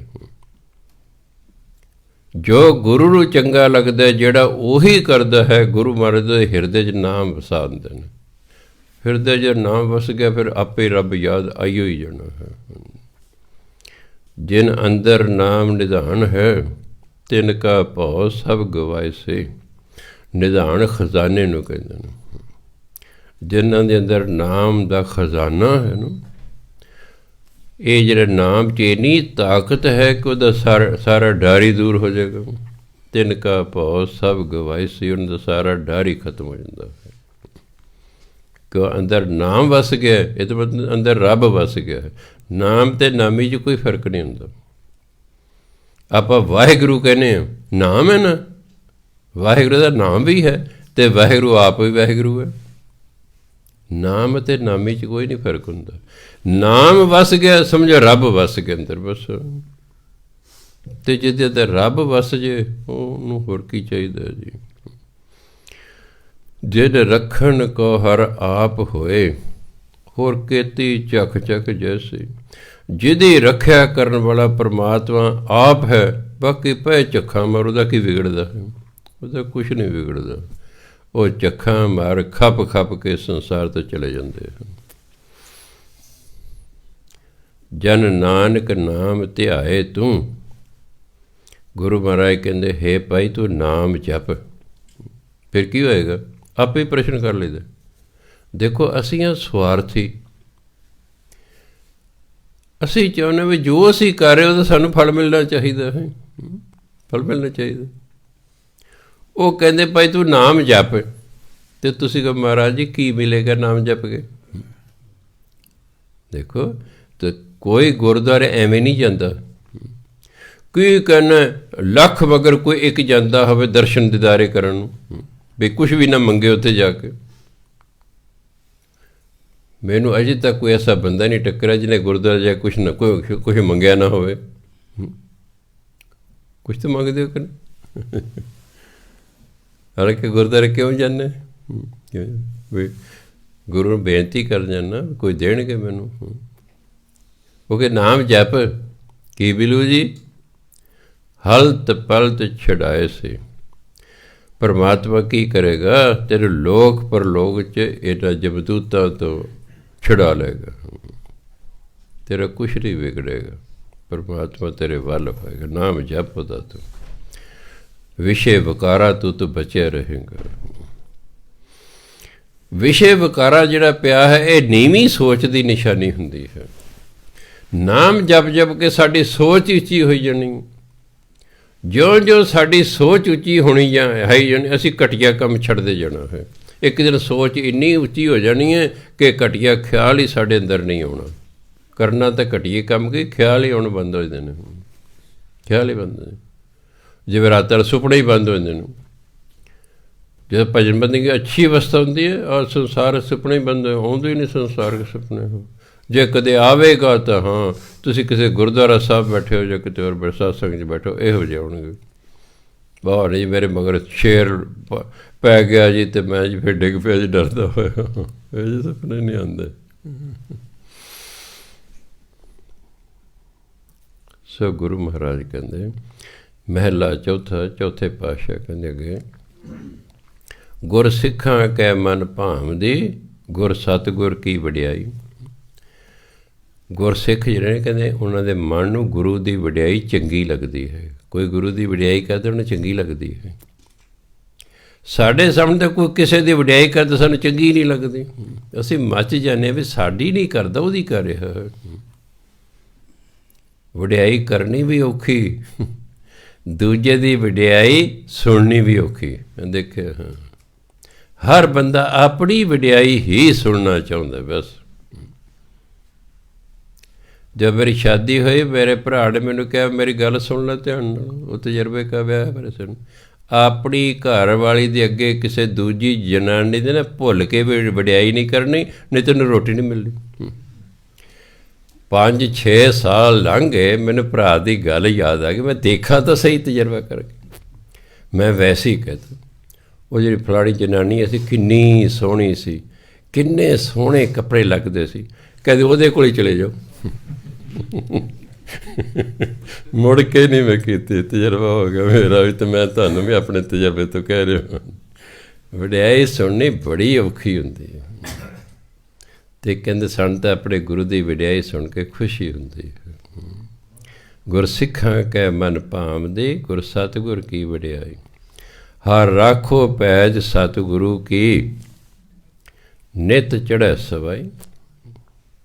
ਪਰਮਾਤਮਾ ਆਪਣੇ ਗੁਰੂ ਦੀ ਪੈਜ ਰੱਖਦਾ ਹੈ, ਜਿਵੇਂ ਆਪਣੇ ਭਗਤਾਂ ਦੀ ਪੈਜ ਰੱਖਦੇ ਨੇ। ਹਰ ਜੁਗ ਜੁਗ ਭਗਤ ਪਾਇਆ, ਪੈਜ ਰੱਖਦਾ ਆਇਆ ਰਾਮ ਰਾਜੇ, ਪੈਜ ਰੱਖਦਾ, ਇੱਜ਼ਤ ਰੱਖਦਾ। ਉਹਦੀ ਇੱਜ਼ਤ ਦੀ, ਗੁਰੂ ਮਹਾਰਾਜ ਦੀ ਇੱਜ਼ਤ ਦਿਨੋਂ ਦਿਨ ਚੜ੍ਹਾਈ ਸਵਾਈ ਵੱਧਦੀ ਹੀ ਜਾਂਦੀ ਹੈ, ਵਡਿਆਈ ਵੱਧਦੀ ਹੀ ਜਾਂਦੀ ਹੈ। ਗੁਰ ਸਤਿਗੁਰ ਕੈ ਮਨ ਪਾਰ ਬ੍ਰਹਮ ਹੈ, ਪਾਰ ਬ੍ਰਹਮ ਛੁਡਾਈ। ਸਤਿਗੁਰੂ ਦੇ ਮਨ ਵਿੱਚ ਰੱਬ ਵਸਦਾ ਹੈ, ਅਤੇ ਰੱਬ ਹੀ ਉਹਨਾਂ ਨੂੰ ਫਿਰ ਹਰ ਪਾਸੇ ਛੁਡਾ ਲੈਂਦਾ, ਕਿ ਉਹਨਾਂ ਦਾ ਰੱਬ ਵਸਦਾ ਜੀ। ਗੁਰ ਸਤਿਗੁਰ ਤਾਣ ਦੀਵਾਨ ਹਰ, ਤਿੰਨ ਸਭ ਆਣ ਨਿਭਾਈ। ਪਰਮਾਤਮਾ ਹੀ ਗੁਰੂ ਮਹਾਰਾਜ ਦਾ ਤਾਣ ਹੈ, ਪਰਮਾਤਮਾ ਹੀ ਗੁਰੂ ਮਹਾਰਾਜ ਦੀਵਾਨ ਆਸਰਾ ਹੈ। ਗੁਰੂ ਮਹਾਰਾਜ ਲੋਕਾਂ ਦਾ ਓਟ ਆਸਰਾ ਨਹੀਂ ਹੈ, ਉਹਨਾਂ ਨੂੰ ਪਰਮਾਤਮਾ ਦਾ ਹੀ ਓਟ ਆਸਰਾ ਹੈ। ਅਖੀਰ 'ਤੇ ਸਾਨੂੰ ਵੀ ਪਰਮਾਤਮਾ ਦਾ ਹੀ ਓਟ ਆਸਰਾ ਲੈਣਾ ਪਏਗਾ, ਕਿਉਂਕਿ ਜਿਸ ਦਾ ਅਸੀਂ ਹੁਣ ਓਟ ਆਸਰਾ ਲਿਆ ਹੈ, ਕੱਲ੍ਹ ਨੂੰ ਹੋ ਸਕਦਾ ਉਹ ਸਾਨੂੰ ਆਸਰਾ ਨਾ ਦੇਵੇ, ਉਹਦੀ ਆਪਣੀ ਕੋਈ ਮਜਬੂਰੀ ਹੋ ਸਕਦੀ ਹੈ। ਪਰਮਾਤਮਾ ਤਾਂ ਸਦਾ ਹੀ ਰਹਿਣਾ ਨੇ, ਅਤੇ ਜਿਹੜਾ ਉਹਦਾ ਓਟ ਆਸਰਾ ਲੈਂਦਾ ਉਹ ਤਾਂ ਫਿਰ ਸਦਾ ਹੀ ਰਹਿੰਦਾ ਹੈ। ਗੁਰ ਸਤਿਗੁਰ ਤਾਣ ਦੀਵਾਨ ਹਰ, ਹਰੀ ਗੁਰੂ ਦਾ ਤਾਣ ਹੈ, ਦੀਵਾਨ ਹੈ, ਆਸਰਾ ਹੈ। ਤਿੰਨ ਸਭ ਆਣ ਨਿਭਾਈ। ਪਰਮਾਤਮਾ ਸਾਰਿਆਂ ਨੂੰ ਗੁਰੂ ਦੇ ਅੱਗੇ ਝੁਕਣ ਲਾਉਂਦਾ, ਨਿਭਾਉਂਦਾ। ਚਲੋ ਭਾਈ ਦੇਖੋ, ਗੁਰੂ ਦੇ ਅੱਗੇ ਕਿਉਂ ਝੁਕਦੇ ਨੇ? ਸਾਧੂਆਂ ਦੇ ਅੱਗੇ ਲੋਕ ਕਿਉਂ ਝੁਕਦੇ ਨੇ? ਉਹਨਾਂ ਦੇ ਅੰਦਰ ਨਾਮ ਹੁੰਦਾ, ਨਾਮ 'ਚ ਇੰਨੀ ਤਾਕਤ ਹੈ ਕਿ ਉਹਨਾਂ ਲੋਕਾਂ ਨੂੰ ਝੁਕਾ ਦੇਣ। ਜਿਹਦੇ ਅੰਦਰ ਵੀ ਨਾਮ ਹੈ, ਜਿੰਨਾ ਜ਼ਿਆਦਾ ਨਾਮ ਉਨਾ ਹੀ ਜ਼ਿਆਦਾ ਲੋਕ ਝੁਕਣਗੇ। ਨਾਮ 'ਚ ਤਾਕਤ ਹੀ ਇੰਨੀ ਹੈ। ਰਾਜਾ ਮਹਾਰਾਜਾ ਨੂੰ ਝੁਕਾਉਂਦਾ, ਰਾਜੇ ਮਹਾਰਾਜ ਸਾਧੂ ਅੱਗੇ ਜਾ ਕੇ ਝੁਕਦੇ ਨੇ। ਹਾਂ, ਜੇ ਸਾਧੂ 'ਚ ਹੀ ਨੁਕਸ ਹੈ ਤਾਂ ਫਿਰ ਰਾਜੇ ਨੂੰ ਆਪ ਹੀ ਮਿਲਣ ਚਲਿਆ ਜਾਂਦਾ ਹੈ। ਅੱਜ ਦੇ ਰਾਜੇ ਨੂੰ ਪਤਾ ਹੈ ਬਹੁਤ ਸਾਰੇ ਸਾਧੂ ਕਾਣੇ ਹਨ, ਜਿੰਨੇ ਕਾਣੇ ਸਨ ਸਾਰਿਆਂ ਨੂੰ ਉੱਥੇ ਸੱਦ ਲਿਆ ਕੇ ਮੈਨੂੰ ਮਿਲੋ। ਸਭ ਗਏ ਜੁੱਲੀ 'ਚ ਪਚਕ ਕੇ ਉੱਥੇ। ਕਿਉਂ ਪਤਾ ਸੀ ਕੋਈ 700 ਕਰੋੜ ਦਾ ਮੁਕੱਦਮਾ ਚੱਲ ਕੇ ਅਤੇ ਕਿੰਨੇ ਦਾ ਕਿੰਨੇ ਫੜ ਕੇ ਅੰਦਰ ਕਰ ਦਾਂਗੇ। ਉਹਨਾਂ ਨੂੰ ਪਤਾ ਜੀ ਜੇ ਅਸੀਂ ਨਾ ਗਏ ਸਾਨੂੰ ਫੜ ਕੇ ਅੰਦਰ ਕਰ ਦੇਣ। ਪਹਿਲਾਂ ਰਾਜੇ ਮਹਾਰਾਜੇ ਸਾਧੂ ਕੋਲ ਆਇਆ ਕਰਦੇ ਸਨ। ਸਾਧੂਆਂ 'ਚ ਨੁਕਸ ਪੈਣ ਕਾਰਨ ਫਿਰ ਕਾਣਾ ਬੰਦਾ ਫਿਰ ਕੁਦਰਤੀ ਗੱਲ ਹੈ ਜੀ। ਨਹੀਂ ਤਾਂ ਜੇ ਪੂਰੇ ਹੁੰਦੇ ਵਾਲਾ ਕਹੇ ਚਲੋ ਚੱਲ ਤੇਰੇ 33 ਤੇ ਪ੍ਰਧਾਨ ਮੰਤਰੀ ਫਿਰਦੇ ਨੇ, ਆਉਣਾ ਤੇ ਆ ਜਾਈ, ਨਹੀਂ ਤੇ ਆਪਣੇ ਥਾਂ 'ਤੇ ਬੈਠੇ। ਸੋ ਇਸ ਲਈ ਨਹੀਂ ਤਾਂ ਜਦੋਂ ਦਾ ਸੰਸਾਰ ਬਣਿਆ, ਜਦੋਂ ਦੇ ਸਾਧੂ ਨੇ ਇਤਿਹਾਸ ਪੜ੍ਹ ਕੇ ਵੇਖ ਲਓ, ਸਾਰੇ ਰਾਜੇ ਸਾਧੂ ਸੰਤਾਂ ਮਹਾਤਮਾ ਸਤਿਕਾਰ ਕਰਦੇ ਆਪਣੇ ਦੇਸ਼ਾਂ 'ਚ, ਸਾਧੂ ਦਾ ਸਤਿਕਾਰ ਕਰਦੇ। ਸਾਧੂ ਸਿਕੰਦਰ ਵਰਗਿਆਂ ਦੀ ਪਰਵਾਹ ਨਹੀਂ ਕੀਤੀ। ਸਿਕੰਦਰ ਦਰਿਆ ਪਾਰ ਕਰਕੇ ਆਇਆ, ਹਿੰਦੁਸਤਾਨ 'ਚ ਐਂਟਰ ਕੀਤਾ। ਇੱਕ ਸਾਧੂ ਜਿਹੜਾ ਰੇਤੇ 'ਤੇ ਲੇਟਿਆ ਹੋਇਆ ਹੈ, ਰੇਤੇ ਲੇਟਿਆ।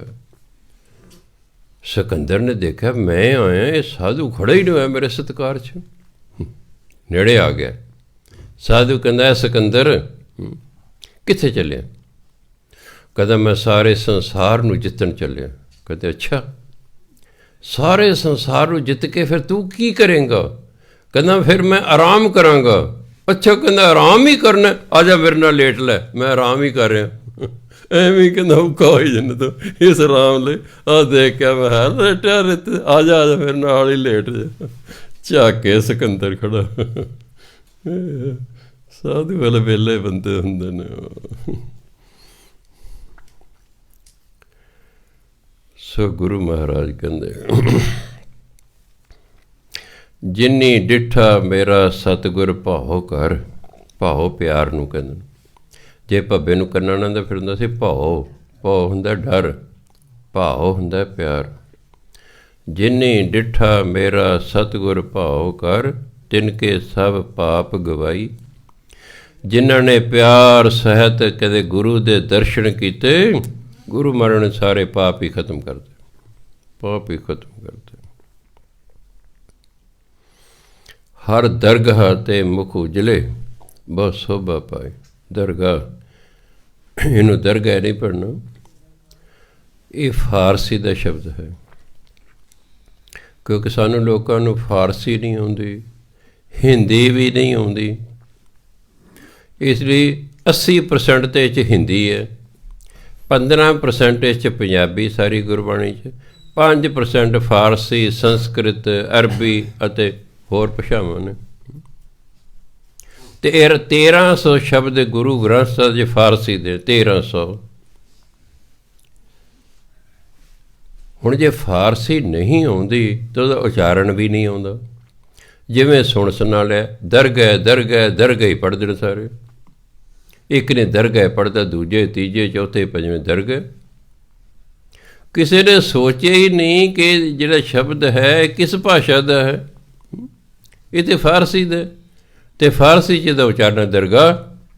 आप आम नहीं कहते ये पीर की दरगाह है जी, आप ये तो नहीं कहे पीर की दरगाह है, दरगाह कहने कहने।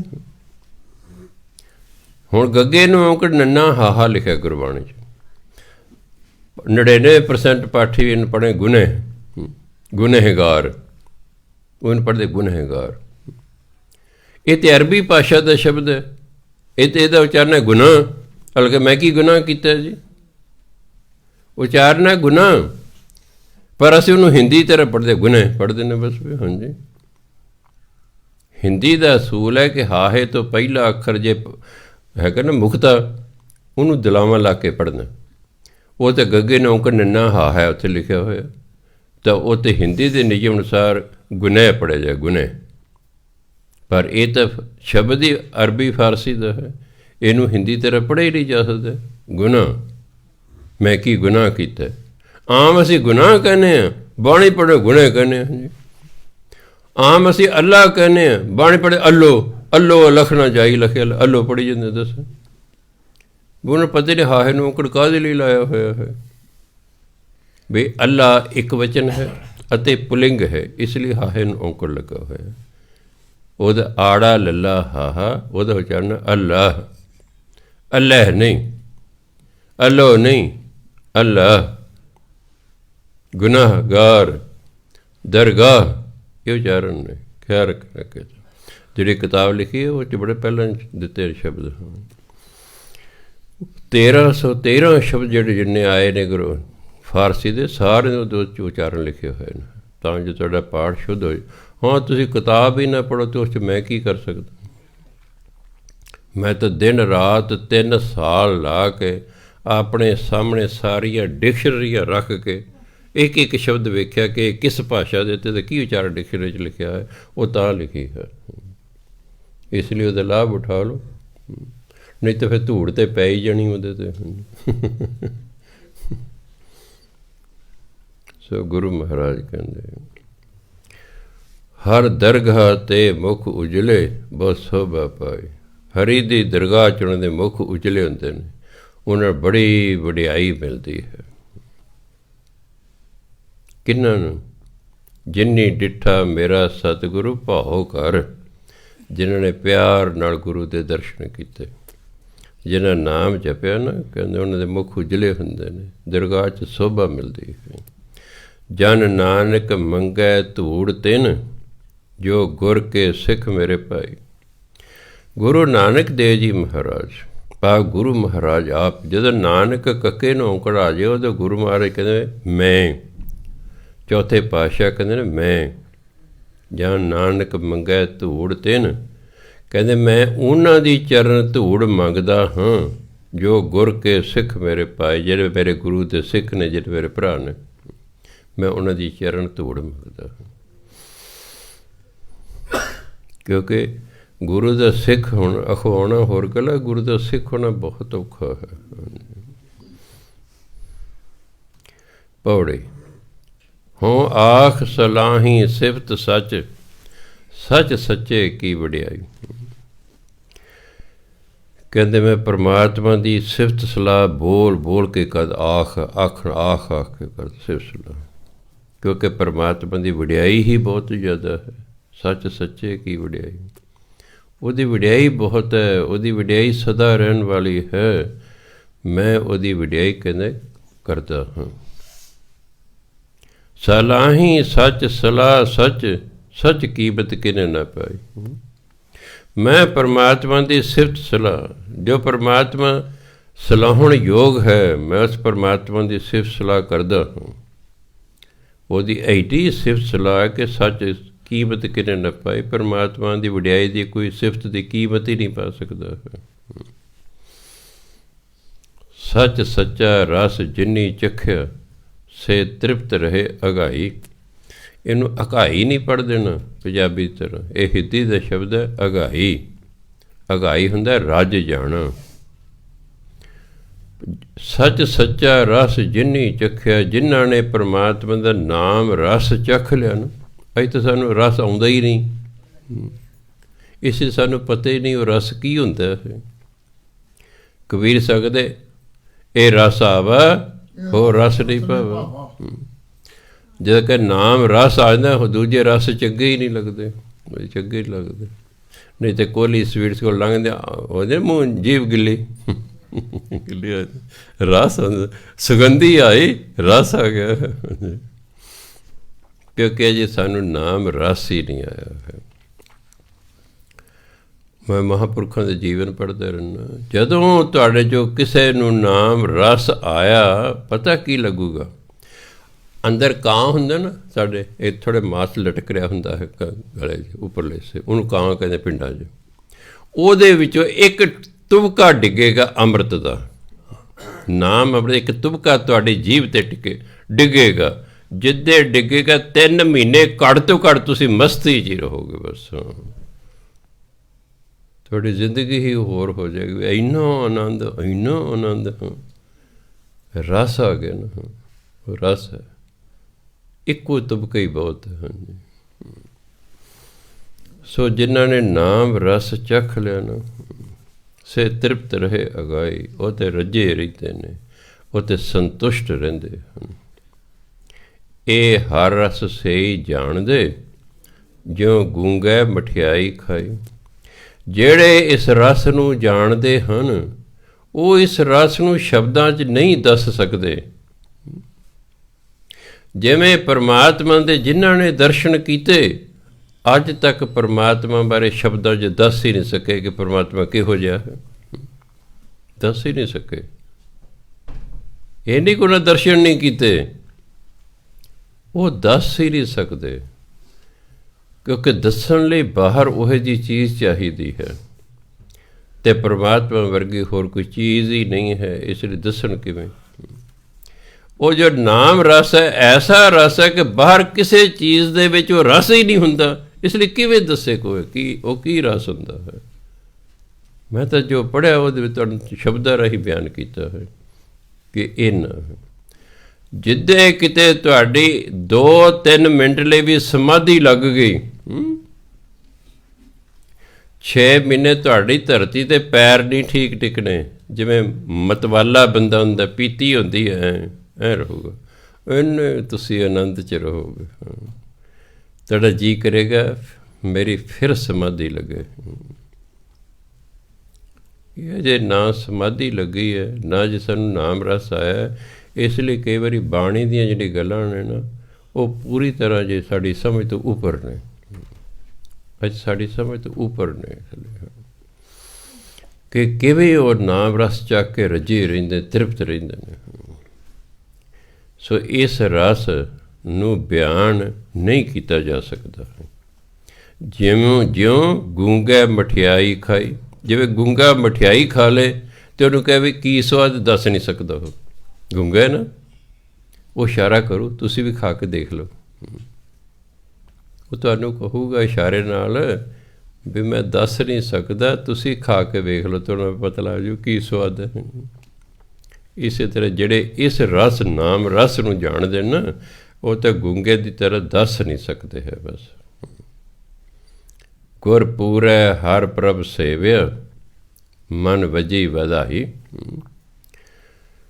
ਗੁਰ ਪੂਰੈ, ਪੂਰੇ ਗੁਰੂ ਰਾਹੀਂ ਜਿਸ ਨੇ ਪਰਮਾਤਮਾ ਦਾ ਸਿਮਰਨ ਕੀਤਾ। ਗੁਰ ਰਾਜਣ ਸਿਹਾਰੀ ਹੈ, ਗੁਰੂ ਰਾਹੀਂ। पूरे गुरु राही जिसने परमात्मा का सिमरन किया, सेविया मैं सिमरन किया, मन वजी वधे, ਉਹਦੇ मन च ਵਧਾਈ ਵੱਜ ਰਹੀ, ਭਾਵ मन खुश है, ਉਹਦਾ मन खुश है, ਚੜ੍ਹਦੀਆਂ ਕਲਾਂ 'ਚ ਹੈ। ਜਿਵੇਂ ਆਪਾਂ ਕਿਸੇ ਨੂੰ ਖੁਸ਼ੀ ਵੇਲੇ ਵਧਾਈਆਂ ਦਿੰਦੇ ਹਾਂ ਜੀ, ਵਧਾਈਆਂ ਦਿੰਦੇ ਹਾਂ, ਵਧਾਏ ਜੀ, ਵਧਾਏ ਜੀ। ਹਾਂ, ਅੰਦਰਲੀ ਇੰਦਰੀਆਂ ਜਿਹੜੀਆਂ ਨੇ ਉਹ ਖੁਸ਼ੀ ਜਾ ਕੇ ਐਂ ਸਮਝੋ ਵਧਾਈ ਦੇ ਰਹੀਆਂ ਨੇ। ਹਾਂਜੀ, ਸੋ ਜਿੰਨਾ ਵੀ ਸਮਾਂ ਮਿਲੇ, ਜਿੱਥੇ ਅਸੀਂ ਸ਼ੁਭ ਕਰਮ ਕਰਨੇ ਨੇ, ਤਿੰਨ ਗੱਲਾਂ ਦਾ ਖਿਆਲ ਰੱਖਣਾ ਜਿਹਨੇ ਸੁਖੀ ਜੀਵਨ ਜਿਉਣਾ ਹੈ। ਨੰਬਰ 1, ਦਸਾਂ ਨੂੰ ਦੀ ਕਿਰਤ ਕਰਨੀ। ਅਗਰ ਤੁਹਾਡੀ ਕਮਾਈ ਸਹੀ ਨਾ ਹੋਈ, ਕਿਸੇ ਵੇਲੇ ਵੀ ਤੁਹਾਡੇ 'ਤੇ ਮੁਸੀਬਤ ਖੜੀ ਹੋ ਸਕਦੀ ਹੈ। ਦਸਾਂ ਨੂੰ ਦੀ ਕਿਰਤ ਚਾਹੀਦੀ। ਦੂਸਰਾ, ਨਸ਼ਾ ਕੋਈ ਨਹੀਂ ਕਰਨਾ। ਇੱਕ ਬੰਦਾ ਆਪ ਨਸ਼ੇ ਨਹੀਂ ਸੀ ਕਰਦਾ ਪਰ ਵੇਚਦਾ ਸੀ, ਫੜਿਆ ਗਿਆ, 10 ਸਾਲ ਦੀ ਸਜ਼ਾ ਹੋ ਗਈ। ਨਾ ਨਸ਼ਾ ਕਰਨਾ, ਨਾ ਵੇਚਣਾ। ਤੀਸਰਾ, ਕਿਸੇ ਵੀ ਬਗਾਨੀ ਜਨਾਨੀ ਦੇ ਨਾਲ ਸਰੀਰਕ ਸੰਬੰਧ ਕਾਇਮ ਨਹੀਂ ਕਰਨਾ, ਨਹੀਂ ਤਾਂ ਜੇਲ੍ਹ ਸਿੱਧੀ ਹੈ। ਫਿਰ ਨਾ ਕਹਿ ਮੈਨੂੰ ਦੱਸਿਆ ਨਹੀਂ ਹੈਗਾ। ਆ ਕਿੰਨੇ ਮਹਾਂਪੁਰਖ ਤੁਹਾਡੇ ਸਾਹਮਣੇ ਬੈਠੇ ਜੇਲ੍ਹ। ਇਹ ਤਿੰਨ ਗੱਲਾਂ ਤੋਂ ਬਚ ਕੇ ਰਹਿਣਾ, ਬਾਕੀ ਕੋਈ ਪਰਵਾਹ ਨਹੀਂ। ਬਾਕੀ ਆਪਣਾ ਭਜਨਬੰਦੀ ਜਿੰਨੀ ਹੁੰਦੀ ਹੈ ਕਰੀ ਜਾਓ। ਅਗਰ ਤਿੰਨਾਂ 'ਚੋਂ ਇੱਕ ਵੀ ਹੋ ਗਿਆ ਤਾਂ ਕਿਸੇ ਵੇਲੇ ਵੀ ਜੇਲ੍ਹ ਹੋ ਸਕਦੀ ਹੈ। ਜੇ ਤੁਸੀਂ ਤਿੰਨਾਂ ਗੱਲਾਂ 'ਤੇ ਪਹਿਰਾ ਦਿਓ, ਤੁਹਾਡੇ ਪੱਲੇ ਸੱਚ ਹੋਏਗਾ। ਸਿਆਣੇ ਕਹਿੰਦੇ ਪੱਲੇ ਹੋਵੇ ਸੱਚ, ਕੋਠੇ ਚੜ੍ਹ ਕੇ ਨੱਚ। ਤਿੰਨ ਗੱਲਾਂ 'ਤੇ ਪਹਿਰਾ ਦੇਣਾ ਹੈ। ਚੌਥਾ, ਜੇ ਕਿਤੇ ਹੋ ਸਕੇ, ਬਾਣੀ ਕਹਿੰਦੇ ਹੰਕਾਰ ਨਹੀਂ ਕਰਨਾ ਕਿਸੇ ਚੀਜ਼ ਦਾ। ਹਰ ਜੀ ਅਹੰਕਾਰ ਨਾ ਭਾਵੇ। ਪਰਮਾਤਮਾ ਨੂੰ ਹੰਕਾਰ ਚੰਗਾ ਨਹੀਂ ਲੱਗਦਾ ਹੈ। ਕਿਉਂ ਨਹੀਂ ਚੰਗਾ ਲੱਗਦਾ? ਉਹ ਕਹਿੰਦਾ ਹੈ ਇਨਸਾਨ, ਜਿਸ ਗੱਲ 'ਤੇ ਤੂੰ ਹੰਕਾਰ ਕਰ ਰਿਹਾ ਉਹ ਤਾਂ ਮੈਂ ਤੈਨੂੰ ਦਿੱਤੀ ਹੈ। ਮੇਰੀ ਦਿੱਤੀ ਚੀਜ਼ 'ਤੇ ਤੂੰ ਕਿਵੇਂ ਹੰਕਾਰ ਕਰ ਸਕਦਾ ਹੈ? ਇਸ ਲਈ ਹੰਕਾਰ ਨਹੀਂ ਕਰਨਾ। ਇਹ ਨਹੀਂ ਸਮਝਣਾ ਮੈਂ ਆਪਣੀ ਯੋਗਤਾ ਨਾਲ, ਮੈਂ ਆਪਣੀ ਮਿਹਨਤ ਦੇ ਨਾਲ ਪ੍ਰਾਪਤ ਕੀਤੀ ਹੈ। ਯੋਗਤਾ ਵੀ ਉਹਨੇ ਬਖਸ਼ੀ, ਮਿਹਨਤ ਵੀ ਉਹਨੇ ਬਖਸ਼ੀ। ਯੋਗਤਾ ਵੀ ਉਹੀ ਬਖਸ਼ਦਾ ਹੈ, ਮਿਹਨਤ ਦਾ ਗੁਣ ਵੀ ਉਹੀ ਬਖਸ਼ਦਾ ਹੈ। ਇਸ ਲਈ ਹੰਕਾਰ ਨਹੀਂ ਕਰਨਾ। ਬਸ 4 ਗੱਲਾਂ 'ਤੇ ਪਹਿਰਾ ਦੇਣਾ। ਬਾਕੀ ਜਿੰਨਾ ਸਮਾਂ ਮਿਲੇ ਬਾਣੀ ਪੜ੍ਹੋ, ਨਾਮ ਜਪੋ, ਲੋਕ ਸੁਖੀਏ ਪਰ ਲੋਕ ਸੁਖੀਏ। ਸਤਿਕਾਰਯੋਗ ਸਾਧ ਸੰਗਤ ਜੀ, ਆਪ ਜੀ ਨੂੰ ਬੇਨਤੀ ਹੈ, ਕੱਲ੍ਹ ਨੂੰ ਆਪਾਂ ਜਿਹੜੇ 11 ਭੱਟ ਸਾਹਿਬਾਨ ਦੀ ਬਾਣੀ ਸ਼੍ਰੀ ਗੁਰੂ ਗ੍ਰੰਥ ਦਰਜ ਹੈ, ਉਹਨਾਂ ਦੀ ਆਪਾਂ ਯਾਦ ਮਨਾਵਾਂ। ਉਹਨਾਂ ਦੀ ਯਾਦ ਦੇ ਵਿੱਚ 6 ਅਖੰਡ ਪਾਠ ਸਾਹਿਬ ਸਵੇਰੇ ਸ਼ੁਰੂ ਹੋਣਗੇ। ਸੋ ਪਾਠੀ ਗੁਰੂ ਪਿਆਰ ਨੂੰ ਬੇਨਤੀ, ਆਪਣੇ ਆਪਣੇ ਰੌਲਾ ਯਾਦ ਰੱਖਣੇ ਆ, ਵੇਲੇ ਸਿਰ ਪਹੁੰਚਣ ਦੀ ਕਿਰਪਾਲਤਾ ਕਰਨੀ। ਹੁਣ ਸਮਾਂ ਹੋ ਗਿਆ। ਵਾਹਿਗੁਰੂ ਜੀ ਕਾ ਖਾਲਸਾ, ਵਾਹਿਗੁਰੂ ਜੀ ਕੀ ਫਤਿਹ। ਆ ਬੀਬੀਆਂ